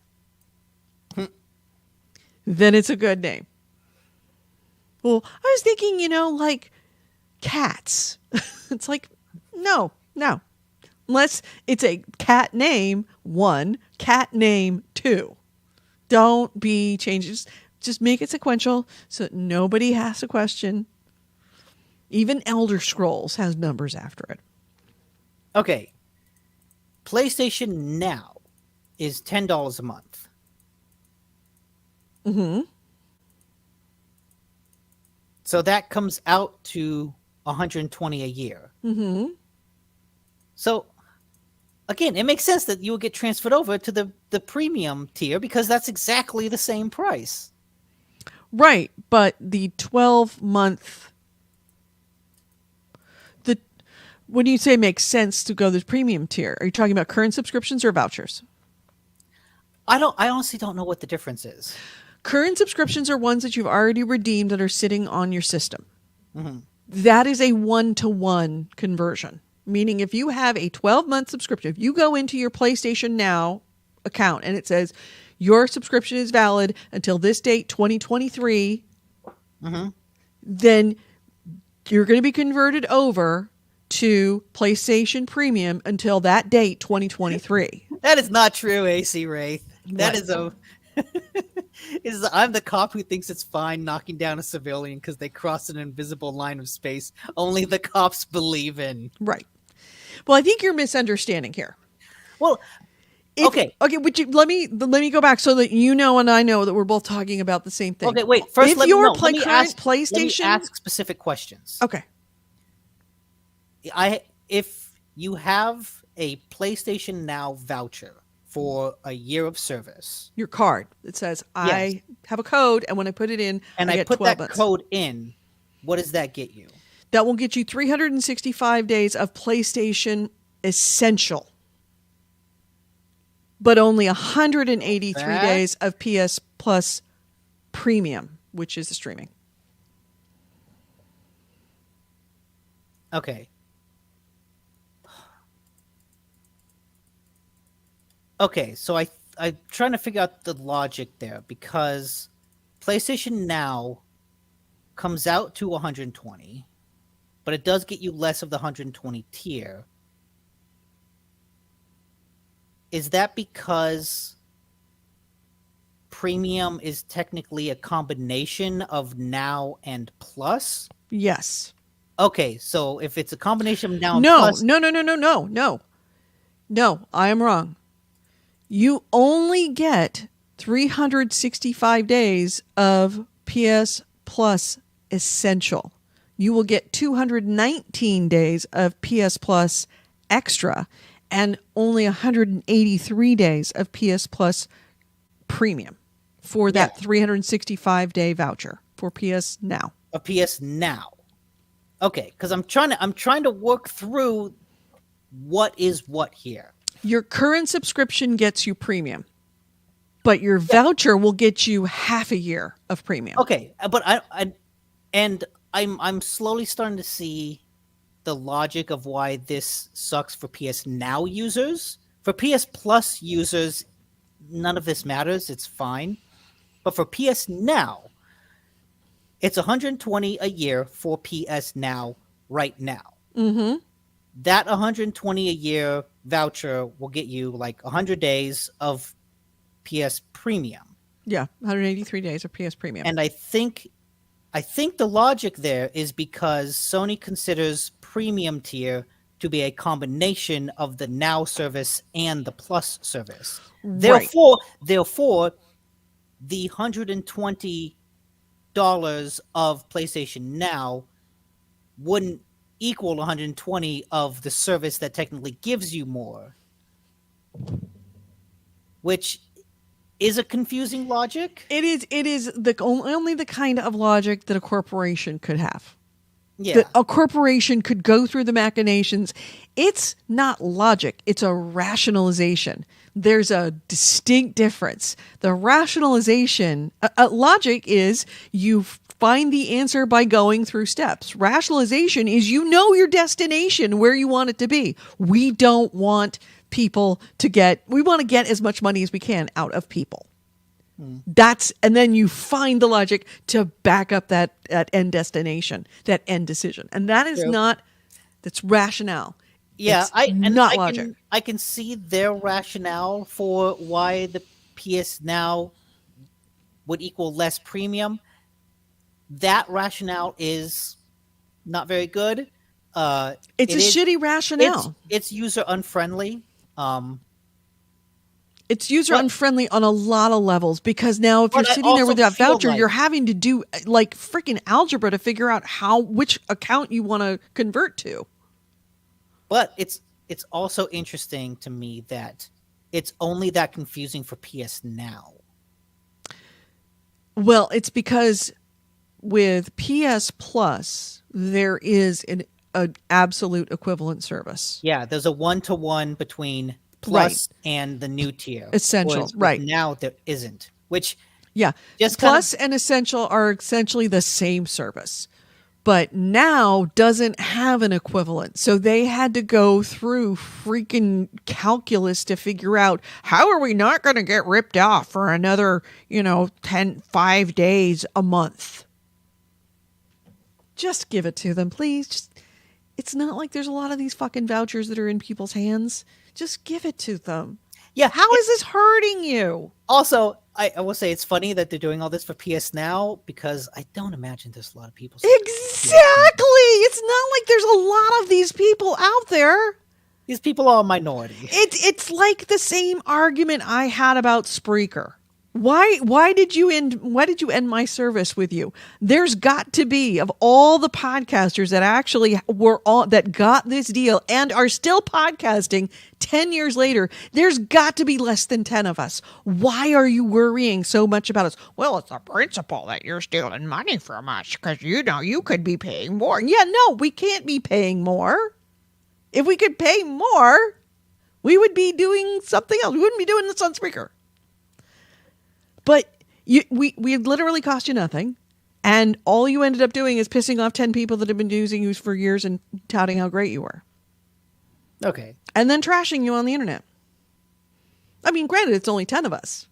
But still, it's the principle of the matter. So taking your most loyal customers and fucking them over. Okay. So in light... The comment. AC Wraith put in the comment, Abbott and Costello's, who's on first, and the link to the YouTube video.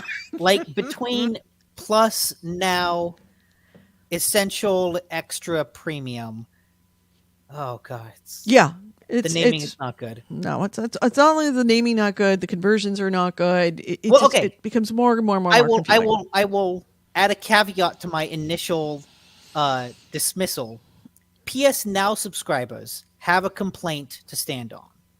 PS Plus subscribers, just shut the fuck up. It doesn't matter. Yeah, you have no reason to complain. I don't think anybody's really complaining too much about the conversion for PS Plus. It's the PS Nows. Okay, that's fair. So, and also, a heads up, don't go out and go buy if you have PS Now, don't go out and go buy a voucher or a gift card or a card at your local Best Buy, because you're not going to be able to use it. And when you do, you're going to get fucked. Bottom line. Mm.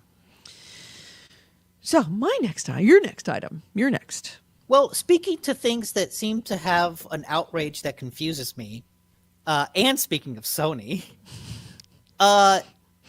it was not so much announced, but I think it was leaked that one of the things Sony is considering has a perk to the PS whatever subscribers. That's the premium that allows you to play the demos. Okay, so yeah, they're gonna add demos for games over $35 to the premium tier of PlayStation, which seems like a pretty good perk. But in the story I read on Kotaku and in all the comments, everyone was like, this is going to hurt developers. It's going to add extra time for them. Shockingly to me, the article itself was like, yeah, demos really hurt developers because some players decide not to get the game after playing the demo. Which, yeah, that's true, because sometimes the game is awful. Right. Why? I don't understand the outrage over requiring demos for games over $35. Well, they're also pretty big demos. They're requiring 2-hour demos. Yeah, that's fine. For them. Yeah. It is an extra step in the process if you want to sell your games for over $35, which means that there's going to be a lot of independent games that are $34.99. No, it won't affect a lot of independent games because a lot of independent games are $30. A lot of independent games, a lot of the small dev games already fall under that $30 mark, which is why I should say non-AAAs, because there's $40. There's a lot of $40 major. They're big, but I would still call them independent. It shows that $35 mark specifically because most small developers already fall under that tier. Right. But would you call Spiders a small developer? Yeah, medium? Yeah. Well, their games are $40. So they would be caught in this. So they have to make some a decision. Of their games are $40. Right. Some of their games are $40. Yeah. All right. Well, I'm only Spider's game that I played was their most recent one, which was that I love. Yes, Greedfall. But that was a full price game. No, it was 40. Was it 40? It wasn't 60? It was 40. Okay. As I recall. I could be wrong, but I remember it being a $40 game, which means that they're going to be selling those games for, I wonder if they'll allow $39.99. But it does put a ceiling on the price of games that if it could fall, whereas before that some developers might have had complete freedom of like, what do we want to charge for this game? What's it worth? Now you have to add into the calculation of what we're going to charge this extra kind of false cap of if we go over $40, if we are $40 or more, then we're going to actually have to put into the schedule creating a 2-hour demo. But into the development time. But It's the thing it's is, another consideration that throws a little. It's not a lot of extra work, I'm sure. I mean, I don't know, but the question but is, it puts extra work in it. 2-hour demo. There's a difference between a demo, like something that is built and carved into a piece that you can give to someone and say, "This is a demo for the game. What's here is what we give you." There's a difference between that and just a 2-hour limit.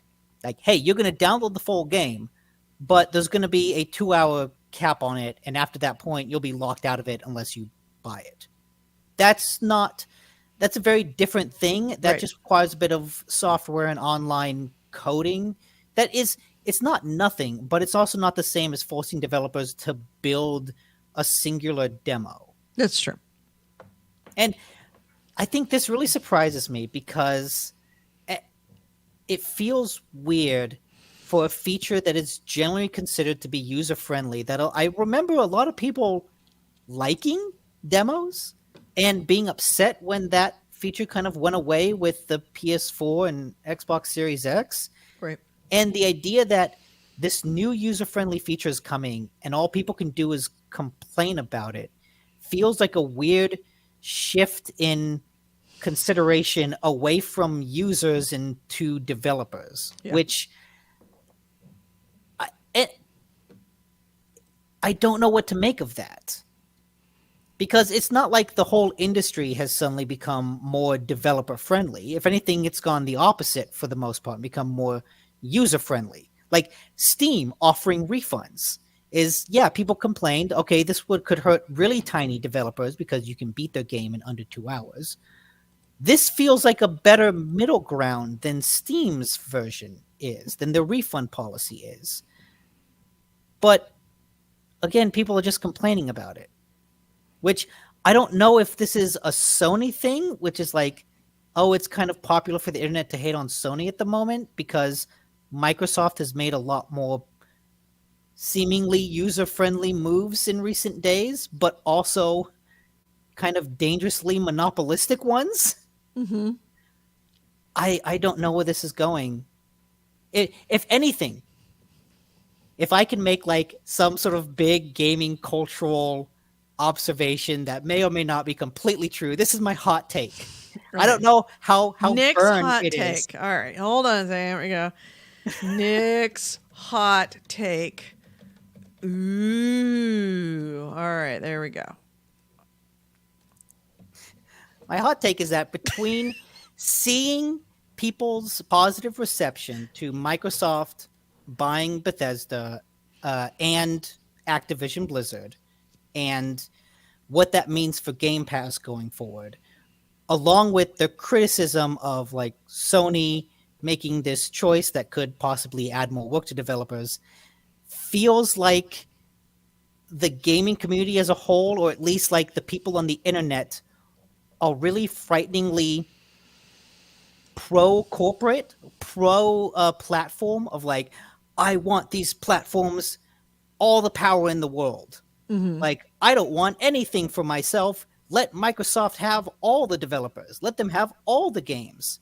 Let Sony not offer me any demos. I don't need a demo. I know how good a game is without playing it. Like,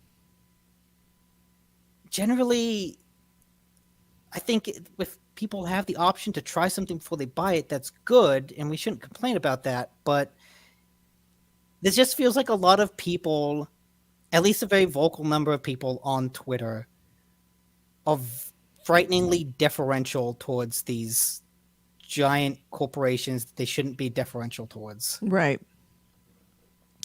AC Wraith said, I used to appreciate demos on the PC just to make sure games work. Steam's refund policy changed a bit, but it also limits the time to find and fix workarounds. And Blood Reaper notes, Anthem is a great counter to this argument. Yeah, I played the demo of Anthem, and guess what? I hated it because that game sucked. Right, it was a bad game. And you might not have known that until you spent the $60 on it. Or was it $70? That was 60, I think. Yeah. And then you get into it. I bought other games that I didn't like. I bought Cyberpunk Destiny. Oh god. I bought Watch Dogs. I bought the premium version of Destiny. I bought Destiny Premium. Demos are good. Well, actually, no. I played the demo of Destiny and then thought, wow, this game feels really small. And I remember people online were like, no, the game will be a lot bigger. Wasn't it online? I was saying this game is going to be huge. It's going to be massive. This is just a demo. I love what's here, and I want more of it. And the fact that it's going to be blown out and so much larger, I'm all about this. Premium version, $100. Bam. Turns out the demo is actually like most of the open world. Most of the open world. Most of the world. There were no extra planets. It's like, oh, well. Yep. I mean, I'm not saying Destiny or even Destiny 2 are bad games. I'm saying they're just very different. They're very different games than what I thought they were going to be based on the demo. I won't comment on Destiny 2, but I will comment Destiny sucked. Oh, I didn't mind. I thought it was a good idea. I think Destiny was a demo. Yeah. No. It really was. I distinctly remember Destiny was like that perfect middle of the road, not good, not bad, just I guess this exists. Whereas Watch Dogs was I fucking hate this. And part of me was like, I kind of like Watch Dogs more because of that, because it provokes such an emotional response. All right. Anyways, so, let's see. My next item is demos are good, people. Fucking embrace the demos. All right. So I'm not quite sure which I want to talk about, but let's do. Tiny Tina is taking it in the teeth right now. So you may or may not know, Tiny Tina Wonderlands had a major update with it DLC that was also released at the same time. The DLC was paid DLC as part of the subscription, the annual pass, and it was $10 if you didn't have the annual pass. Didn't that game come out like 2 weeks ago?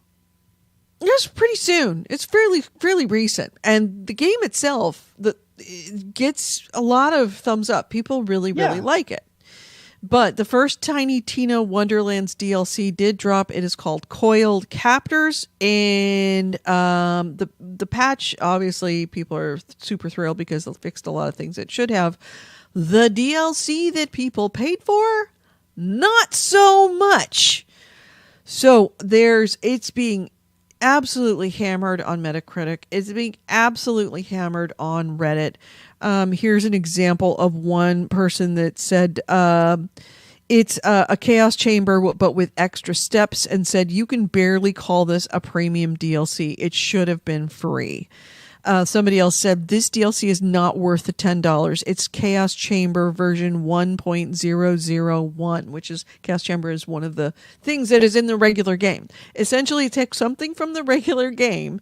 It didn't even throw in new enemies. It kind of sort of threw in the same enemies but different order. Some people are saying that they completed it in 10 minutes. What? That's so short. Yeah. Premium DLC that they've completed in 10 minutes. Okay. Somebody said it literally took me longer to find the zone than it did to complete it. Here's one that's somebody that posted that said, I am hearing there are 0 new enemies and that you can complete the new dungeon in around 10 minutes with no new areas. I had $15 in my account and tried purchasing this DLC with my card and was declined. My Spotify subscription renewed, bringing me down to $5. Spotify saved me from wasting $10 on this, and I am grateful. I have such mixed feelings. I woke up to read absolutely stellar patch notes, like, wow, they knocked it out of the park. And then I see the backlash and I'm stymied. Is this a slimy cash grab? Is that all this is? It depresses me a lot. I know Gearbox is a company that they need to make profits. And they need to make profits, but this is so transparently scummy of them. A part of me is wondering if these patch notes are a way for Gearbox to sort of cover up the shitty DLC. It feels like that. 15 more chaos tiers feels like a band-aid to make it feel like more content. I'm depressed. Okay, so I see. The chaos chambers are basically the end game for the game. Right. You actually can't play it early in the game. It's literally only unlocked after you defeat the final boss. Mm-hmm. But there's an article on Kotaku about the chaos chambers being really, really cool. Right. Because apparently it's basically a mini roguelite where you go through an endlessly repeatable dungeon, find equipment, level up your character, and just kind of do that over and over again. So it seems like the chaos chambers are just like the generally well-received end game for Tiny Tina's Wonderland. Mm-hmm. And so I guess what this DLC added is like, what, a couple new things for those? Yeah. More levels of the chaos chamber. Okay, so if you've already gone through the chaos chamber a bunch, then all of a sudden you have like a couple new levels that you right. Right. You just get to go through 15 more levels of the chaos chamber with zero same boss, same. Oh yeah. So all it did is just add 15 levels to the pre-existing chaos chamber. That feels like something. Yeah, that feels like a patch more than DLC. Right. That's why people are saying it should have been free and that you could finish in 10 minutes. So, and this is part, and now it has people very, very, very concerned about this Game Pass that season pass that they bought for the game.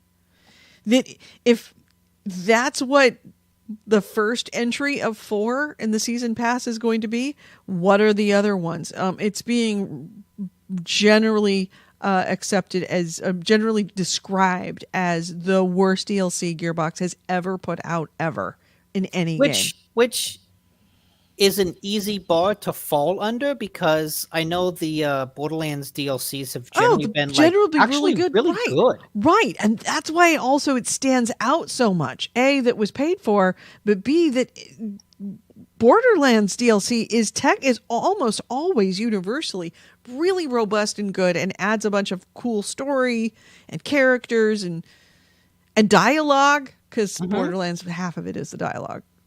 Like the whole Tiny Tina's Wonderland is kind of a spin-off of the DLC for the previous game. Right. So yeah, it's just 15 more levels of the same. So it's if you were thinking of getting it, you might want to hold off. And if you have gotten it, I'm sorry. I'm hoping that Gearbox is generally pretty responsive to the community, so I'm thinking that they actually may respond to this anemic DLC criticism, and maybe they make the next one that much better as an apology. Yeah. Who knows? But yeah.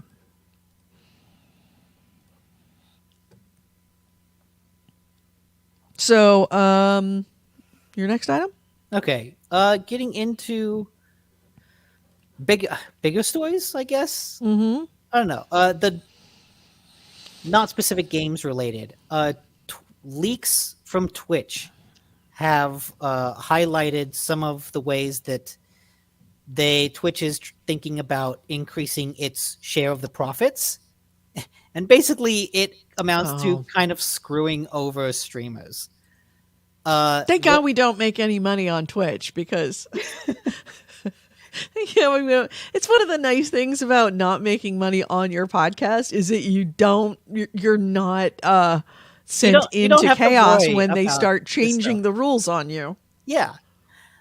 So I guess right now Twitch streamers get 70% of their subscriptions.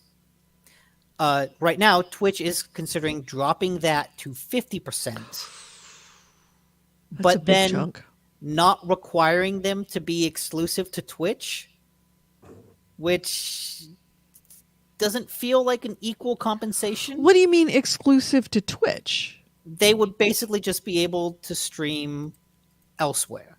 Well, okay, this is for partner. This is for its partner program. So for people that are partnered with Twitch, not just like the average Twitch streamer, but like the people partnered with them in a contract with Twitch. They would get 50% compensation from subscriptions instead of 70, but they wouldn't be locked into streaming only on Twitch. So you could be partnered with Twitch, but then stream on YouTube.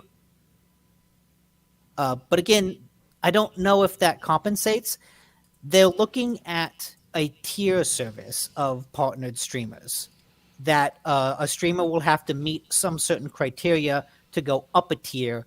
And as they go up those tiers, then they might get some of that revenue back from the subscription.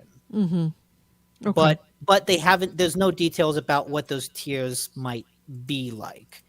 Also, Twitch is considering some sort of more ads.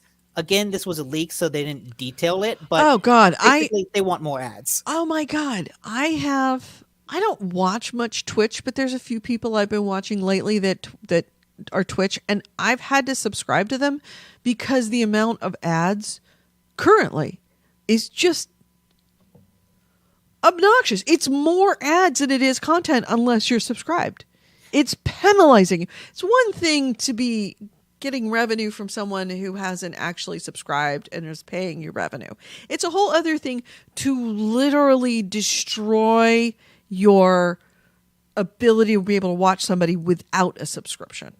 I mean, it's every 5 minutes, there's a good 3 to 4 minutes of commercials. So what's weird to me is I watch a fair amount of Twitch, but it's mostly like archive streams. But I'm talking about live streams. No, you have to do live. It's the live streams. It's the live streams where they fuck you over. I've watched some live streams though, still of like Critical Role, Waypoint, and Nextlander specifically, and I've never seen an ad in any of their. I've never seen an ad. They might have some kind of special deal, but I really noticed it when I was watching Kamomo, the Rust admin who streams while he's banning cheaters, and it's so satisfying.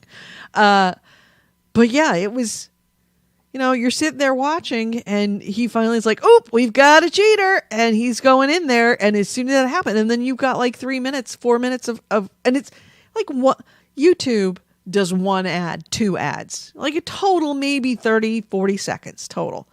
It's ad after ad after ad, like 3 or 4 of them in a row. And it's the same fucking ads all the time. That's the worst. Okay. I'm going to say this. I've been watching a lot of Netflix. I recently started watching a show on Hulu. Mm-hmm. I have the low tier of Hulu with ads. I am going to make this is Nick's what's the word? Nick's cold take? No. You're never gonna buy that insurance, are you? Ever, ever, ever. No, my philosophy of advertising not sustainability, how much we can take. Okay. My law of ad takingness. It's not the length of the ad that matters. It's the number repetition. Of them. It's the number of them. Because I look at the Hulu ad and it's like 2 minutes. It's like, fuck, I've sat through this before. 2 minutes is fine. But it's 2 minutes of 15-second ads, which means there's like 8 over that time.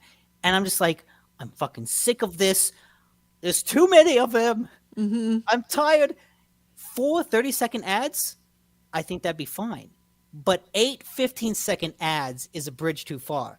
It's not the length of the ad that it's matters. The actual number of the ads. The number of them. That's what hurts people. And the repetition of the ads. If you are breaking into a stream every 6 to 8 minutes with 2 to 3 minutes of advertising, and it's the same 2 to 3 minutes of advertising literally the same commercial over and over again, after about the third time, you want to throw you'll just stop watching. It'll be like, I'll wait until he cuts it up and put it on YouTube. I'm not going to do this. Also, after the 4th time seeing the same ad, I know. After the fourth time of seeing that same ad, I'm like, I am never fucking I would rather go without insurance than ever buy a Geico insurance policy.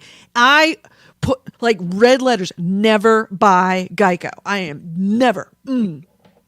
There's a certain point where it's adverse advertising. Yes. I will say, I used to watch YouTube just regularly and suffer through their ads. Rachel actually has YouTube Premium. Put me onto her account so I can watch it without ads. I didn't think it would be as blissful as it is. It's fucking blissful. Even those, like you said, they interrupt you for like 10, 20 seconds. But even just missing those, I watch things and I'm like, I can click on a video and I know that video is going to start right away. Mm-hmm. It's not going to be 10 seconds of ads. I'm not going to have to sit there, wait 5 seconds, and then hit skip ad. Mm-hmm. It's like, oh, this is heaven. And I've started thinking, you know what? I know Hulu Premium is literally twice as much as the base tier. I might just have to do that. I can't fucking take those ad breaks. Now you can't go back because when you do watch an ad, it annoys you twice as much. Mm-hmm. AC Race writes in the chat, I watch a 4-hour RPG streams and I don't see Twitch commercials. Critical Role gets his own sponsors and has a 20-minute intermission. Oh, that's true. Zombie Orpheus is a small channel, so I guess Twitch doesn't bother there.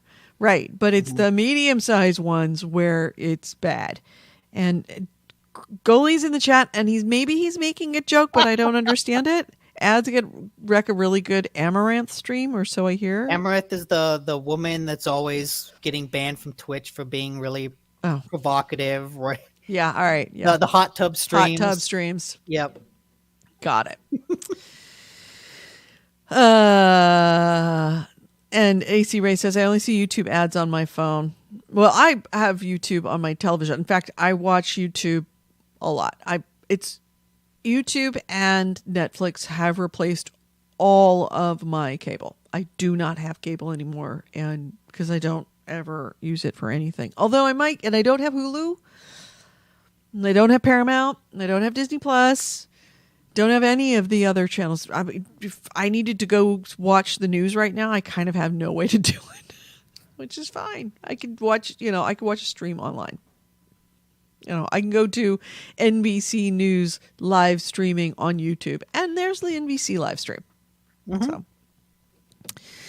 So, AC Ray says, what gets me is the ads are only there to advertise other things on the site. Most of the time, I've already seen them, so I wish they'd make proper use of the tracking data they take.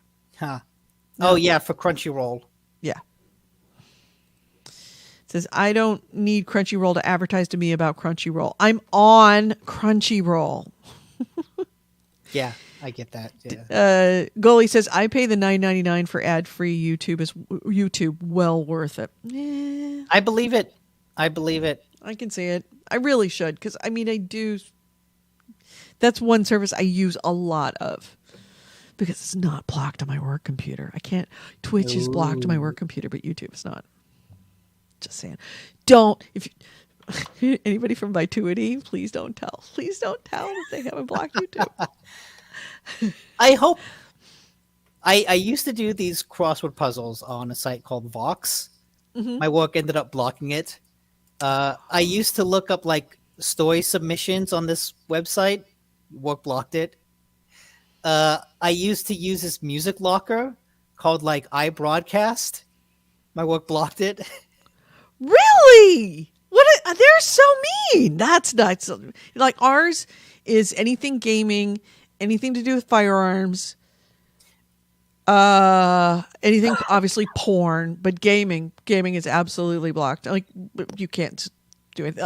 I can't go to Kotaku, but I can, if there's an article about something on Kotaku, I can usually look, put the topics of it into a Google search and find The Verge will have another. Can you do the cached version? I found that with Google sites, anything that's blocked, if you look at the cached version, you can usually see it. Oh. Thankfully, Never thought though, of that. Kotaku is not blocked, nor is Polygon, See, and nor is you've got YouTube. different reasons. Yeah, Yeah, like I don't know the nothing logic. to do with drugs is blocked on mine because it's a medical company. You Interesting. can't really block Oh yeah, drug stuff. it's just funny. YouTube's not blocked, so I listen to most of my music on YouTube. AC Ray says you can't install ad blocking software on your work computer. Well, I can. I can. I have. I mean, I use my Google, my Chrome. I mean, our company requires use of Chrome, so I use my personal Chrome account for my work, which is fine. And I have ad blocking software there, but it doesn't block. I mean, we're talking about the workplace blocking, like your IT department blocking you out of.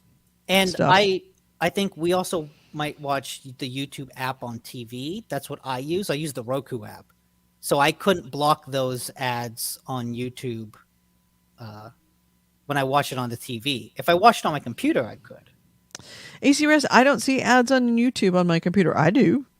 Not as much, but I do. But if I do it through my Samsung television, is it Samsung?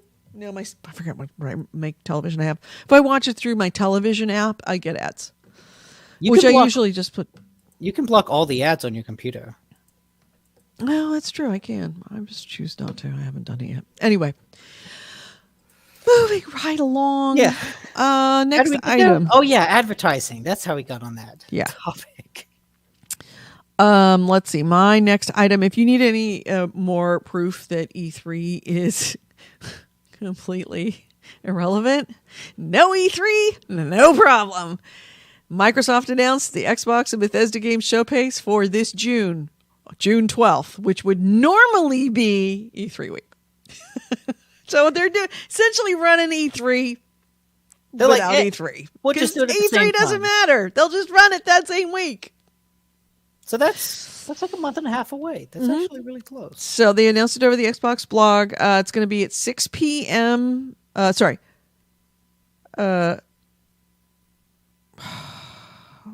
What idiot wrote this? I have to look to see. AC Wraith, can you do me a favor? Can you look up the time?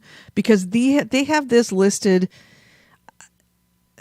Somebody doesn't know how to write English time stamps.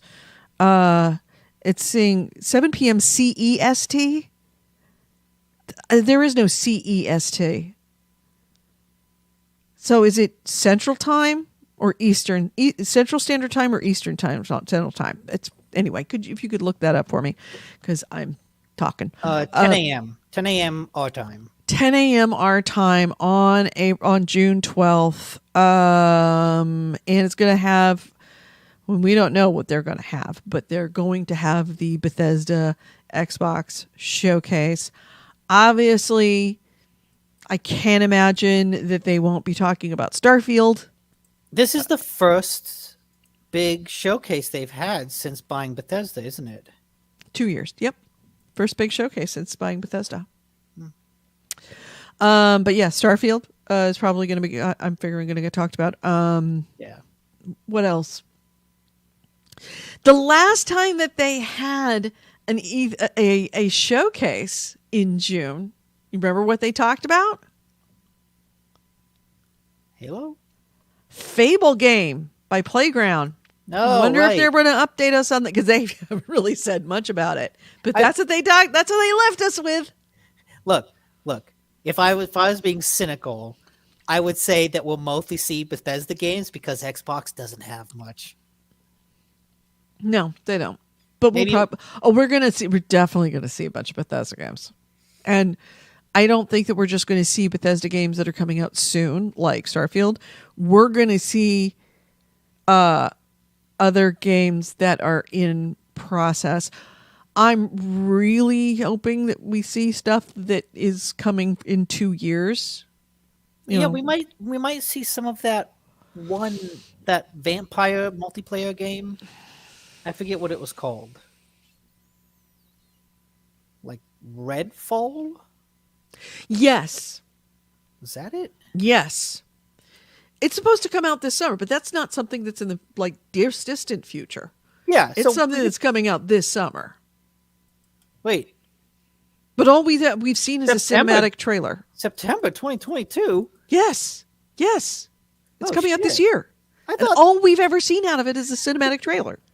I didn't know that. Yeah, they've got to mention Redfall. Wait, Avowed is also coming out this year?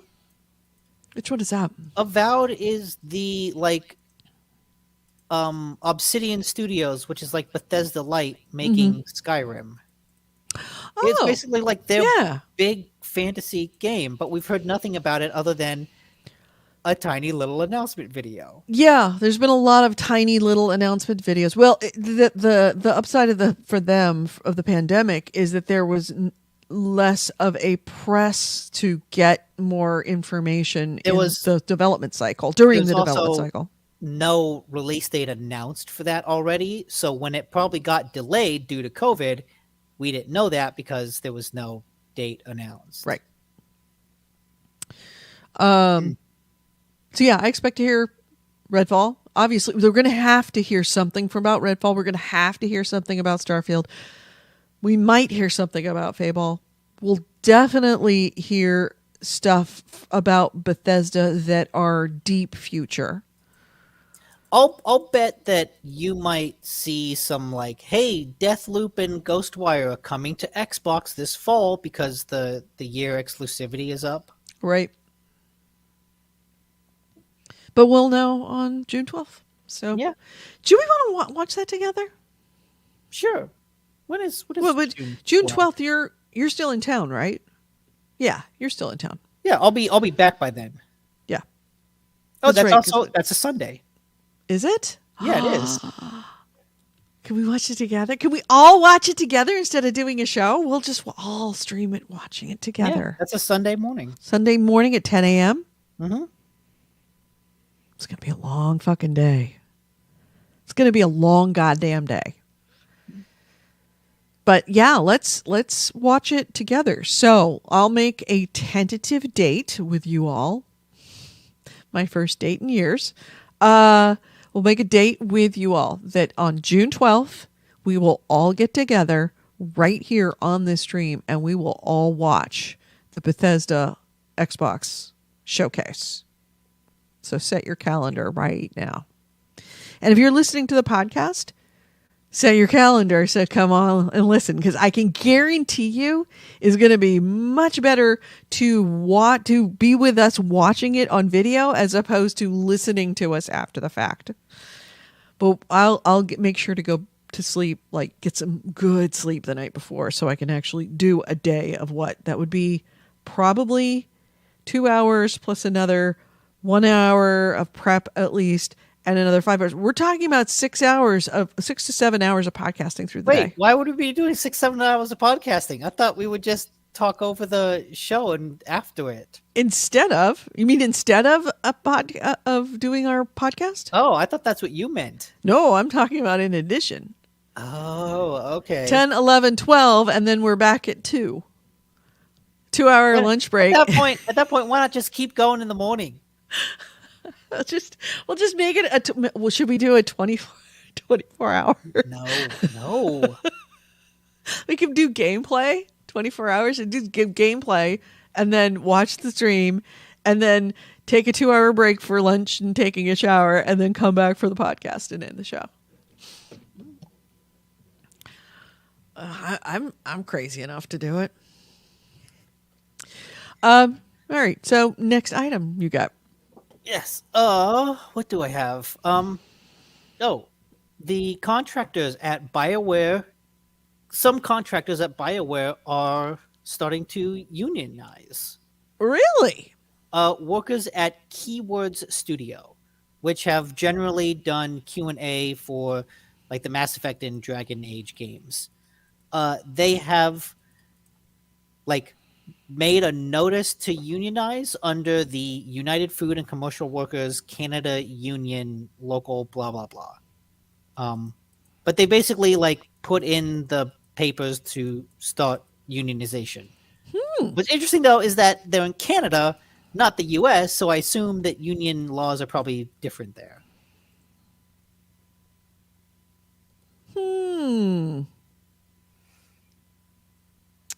I think that's probably due in no small part to the Raven software move toward unionization. I'll bet 100%. I think you're going to start seeing that happening a lot more. Kind of Also, in the way that the French Revolution found its roots in the American Revolution. I think that you're going to see a lot of little mini revolutions at a lot of studios. Also interesting that in it's the next QA workers, which I feel like are probably the most undervalued workers in a game development. Mm-hmm. AC Wraith wants to remind us all that I owe you a 24-hour Warframe stream. Did you promise that? I might have. Why would you do something like that? I'm crazy. I'm an idiot. I might have. I don't know how to respond to that. Fuck you, Siri. I don't need your input into that. That was not scripted at all. Holy crap. Siri. Siri with the burn. I know.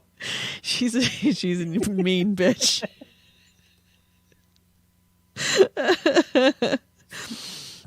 Bitter says, why are unions important?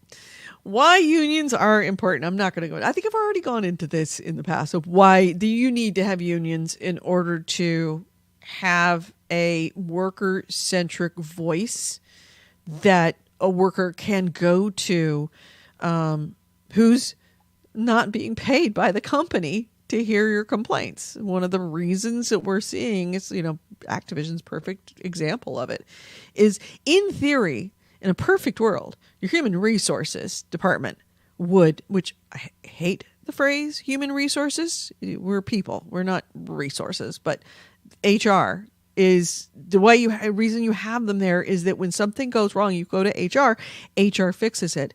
But time and time again, we are learning that HR, because it is owned by the company, because their bosses are members of the company, and because frequently they're hired by the uppity ups of the company, HR's job is not ultimately to protect the worker. HR's job is to protect the company from the worker. So they're not in the best position to be able to help somebody when the company is actually doing bad things. That's why you have to have somebody who is not paid by the company and whose job it is to protect the worker. And that's what a union is. I'm not saying they're perfect. I'm not saying that, all unions are all good. I'm not saying that certainly corporations are all good, but you have to have that balance. Somebody's got to protect the worker. Somebody has to protect the company, and you will get to fair and justice somewhere in the middle there. They're like kaiju. If the company is Godzilla, you as the average person can't fight Godzilla. You need to get King Kong in there. Right. Got to be immediate. Got to be something in the middle. They might both squash you, but you know what? Let them fight. Yeah. What was you the at line least about need to Boucher? want He's not that. the hero we want, but he's the hero we need.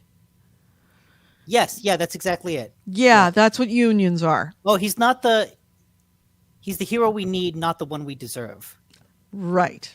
Well, that's different. But unions aren't the heroes you necessarily want, but it is the heroes you absolutely need if you need them.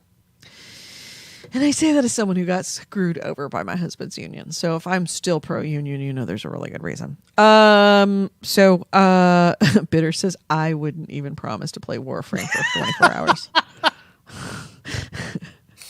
Like I said, sometimes my mouth frequently writes checks fair, I think that the rest of me cannot cash. You made that promise before we played Warframe recently and realized, oh yeah, I don't really enjoy this. I don't really like this game very much. And Blood Reaper, who is I believe you're probably a member of the union, says there's good and bad things with unions. Yep, there's good and bad with everybody, but got to have two sides in order to make a fair fight. So yeah, next item is moving right along because we are taking forever to get through our news today. We're going super slow. I just got one more.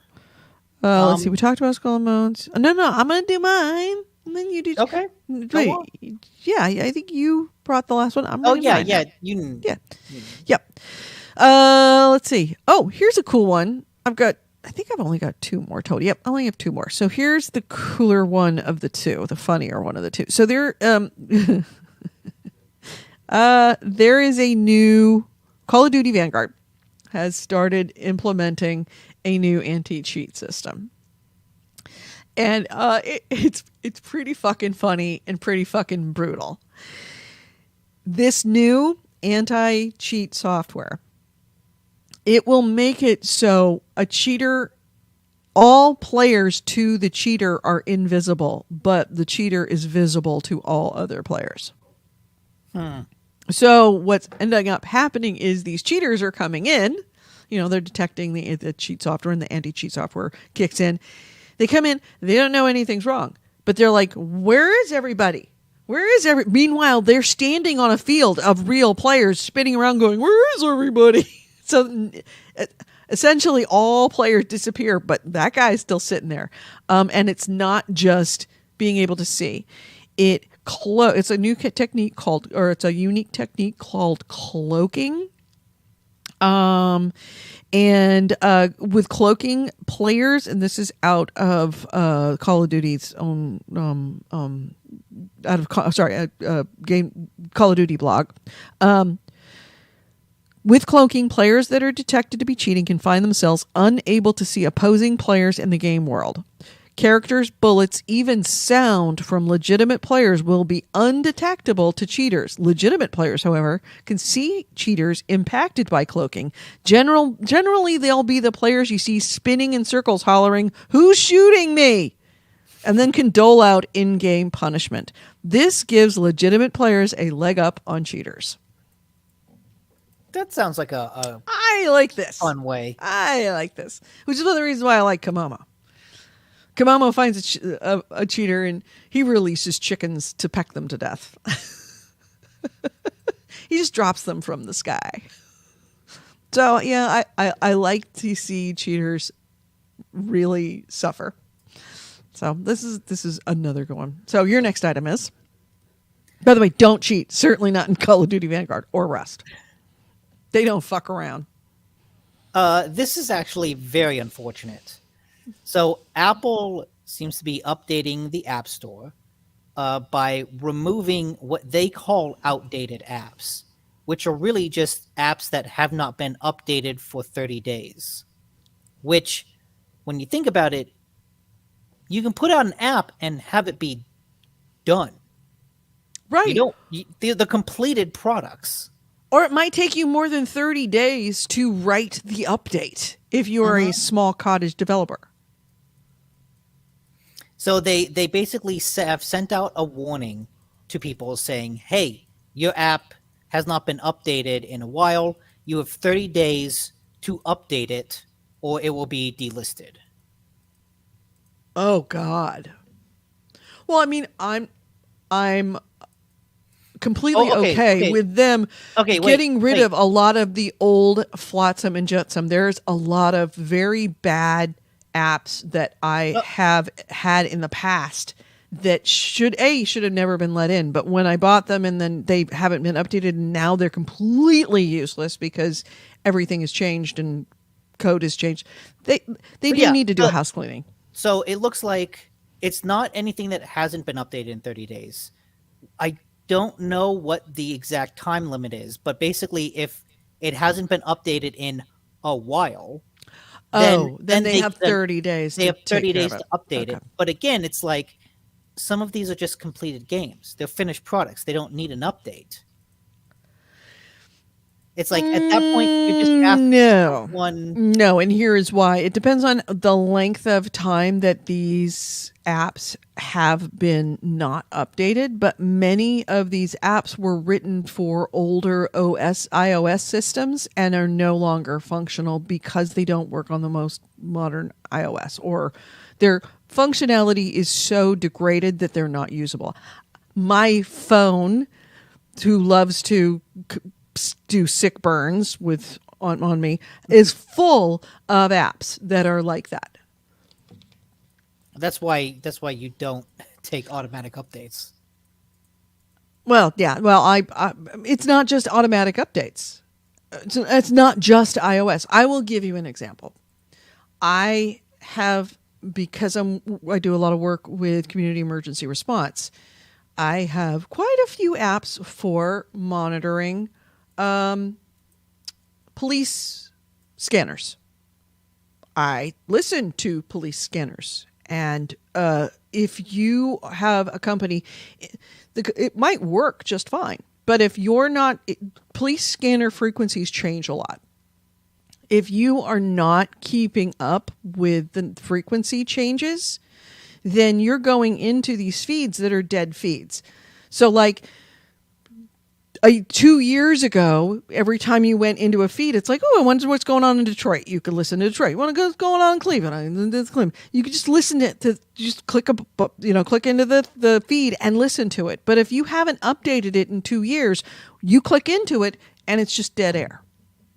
These things do need to be updated on a regular basis because the systems have changed. Now, this is just one example, but it works perfectly fine on iOS. It launches great, but it doesn't go anywhere. It doesn't do anything anymore. And they have to be thrown away. But that feels like if the app would update it, like it would need that updated. If the developer cared to update it. Right. The developer got their money. You know, they got their $1.99 or $5.99 out of me because it was a working thing, and then they walked away. But it's not a finished product. It's not that it is a finished product. It's just that it's not maintained properly, and so it degrades. But that's different than like Flappy Bird. Right? Flappy Bird is a game. No, there's some that don't need to be exists. maintained, but there's a lot of games that do. Even so, they need to house clean. But and it all really comes down to how long it takes for Apple, like how long that it has to have been that those games weren't updated. Yeah. If a game hasn't, or an app, if an app hasn't been touched in 5 to 6 years, throw it away because it's probably A, not functional, B, the guy is no longer interested in maintaining it even if it does get broken, and C, there's already too much shit in the, too much bloat in the App Store anyway. Clear out the old stuff, bring in some new stuff. Definitely. But I would say they need better guidelines than just, hey, this is outdated. Whatever that means. You have 30 days to fix it. Whatever that means. I'm good. Apple, do what you need to do. I'm totally okay with this. Unless you're telling me it's an unreasonable amount of time. And they have 30 days to fix it. If it's a perfect app, go in and change a couple of letters, add a 0 at the end, and then update it. And then you're fine. It's nothing off your... No big deal. No skin off your nose. AC Wraith had commented, I guess he got it from a Twitter thread, that planned obsolescence is kind of Apple's thing. Which is true. Oh, it is. I would say that's why that bothers me more than any of the other news stories we've had. The whole idea of planned obsolescence irks me. Yeah. I don't like it. It's not good.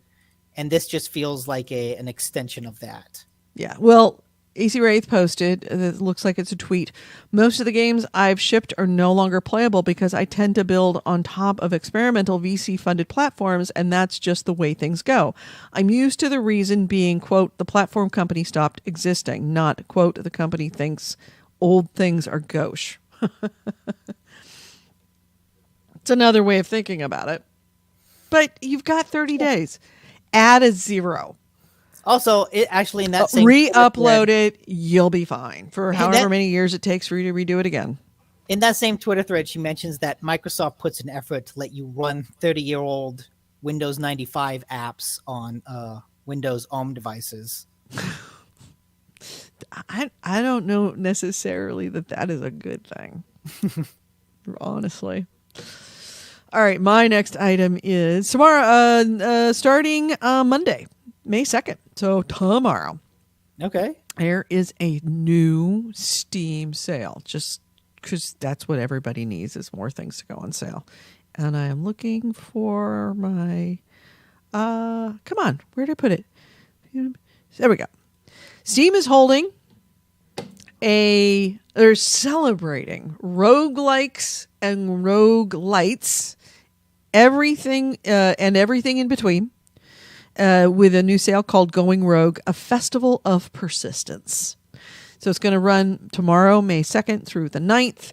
You can get discounts on roguelikes and roguelites and things that are in that genre for that week. So if there's something on your wish list that is definitely or maybe on there, you might want to check tomorrow to see if it's on sale. Some of the games that are widely believed are going to be on there are things like Rogue Legacy 2, Hades, Dead Cells, Slay the Spire, For the King, Darkest Dungeon. You know what I'm talking about. Binding of Isaac Rebirth, Don't Starve, Children of Morta, Deathloop, tons of games. I guess Deathloop does fall into that category. Falls into a roguelite. So yeah, tons of stuff to look up to keep your. Might want to check in on Steam to see what's on sale tomorrow, or through the week. Your next item. This is just something we can laugh at before we leave. Yes, this is the last item because I have nothing else. The Bored Ape Yacht Club. Those NFTs. Apparently they were hacked and people lost millions of dollars worth of NFTs. And what's great is the way it was hacked is just the good old classic phishing. Mm-hmm. People got an email that said, hey, there's a new minting thing, which is basically like, hey, we're making new NFTs. Yeah, that's how you make an NFT is to mint them. Yeah, they got that email, clicked the link, logged in with their account, which basically gave the hackers all their account information. Oh my God, that's just basic shit. Got everything stolen.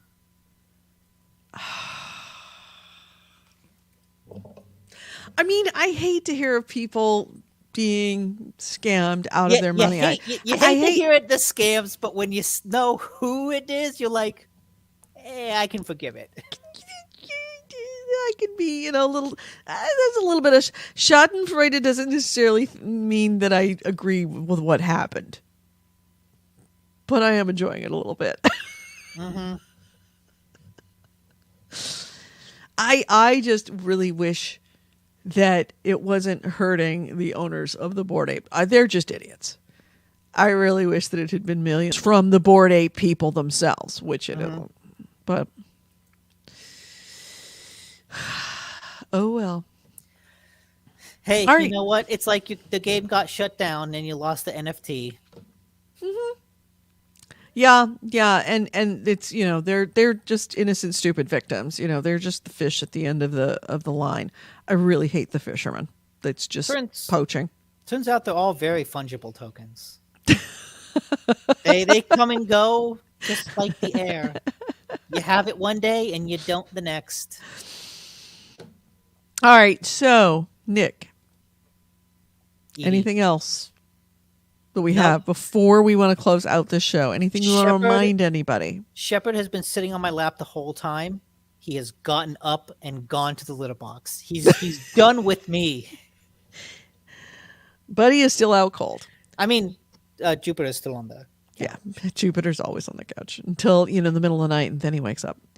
All right, everyone, thank you so much for listening. And are we ready to close this out?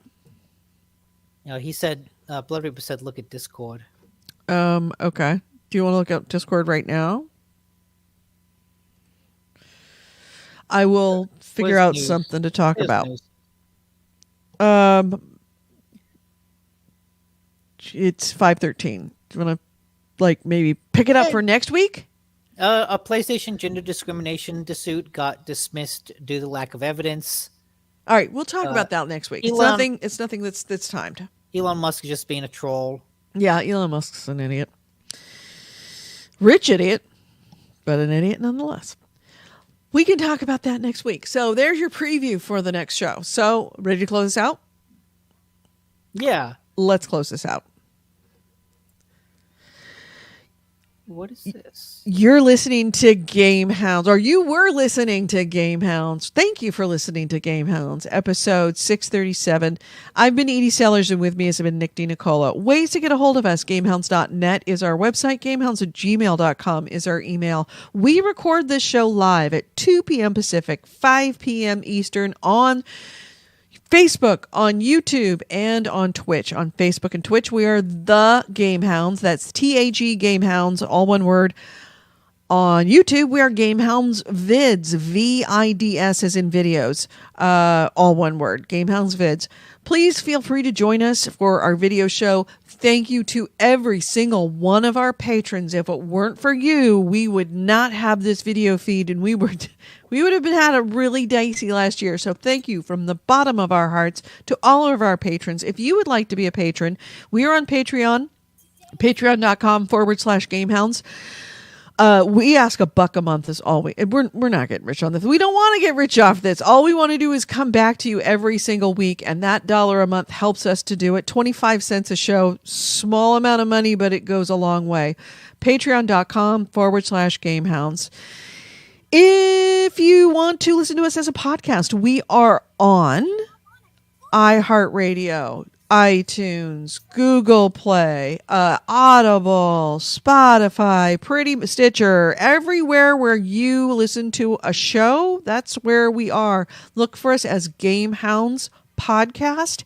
And if we are not on your favorite system, let me know. I'll get it there because, where there's a will, there's a way. And I got a lot of will when it comes to bringing you our show.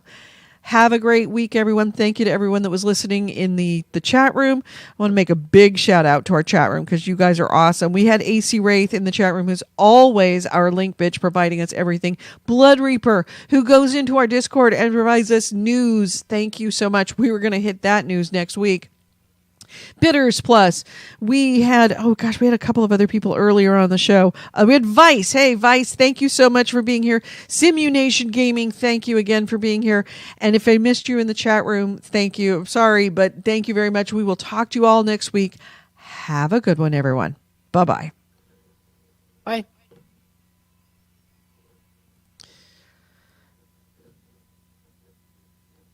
Stand by. Stop and save. And this is GameHounds 637. Ooh, did that save?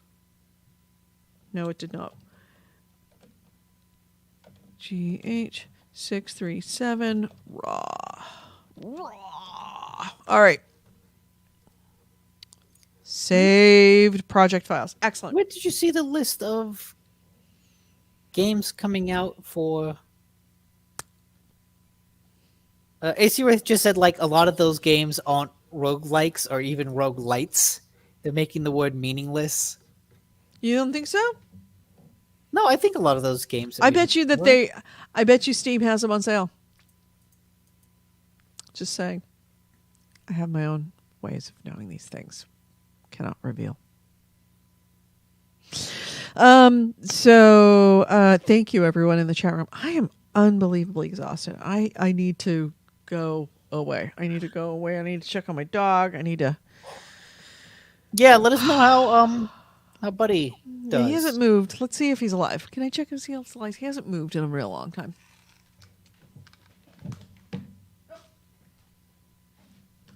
He's alive. Okay, that's good. He's there. As soon as I moved, he was like, "What's up?" Because he thinks he's going for a walk. I'm not taking him on a walk today because he can't breathe. All right, everyone. Thank you for listening to the show. I'm sorry that it just hit me how I think it was probably because I was playing games until 4:00 in the morning, but I'm super tired. So that's what I'm going to do. I am going to go take a nap. AC Wraith says, in my defense, there were more games being mentioned. They flat out stated they were counting Metroidvanias. Oh, really? Yeah, that's a completely different genre. All right, everyone.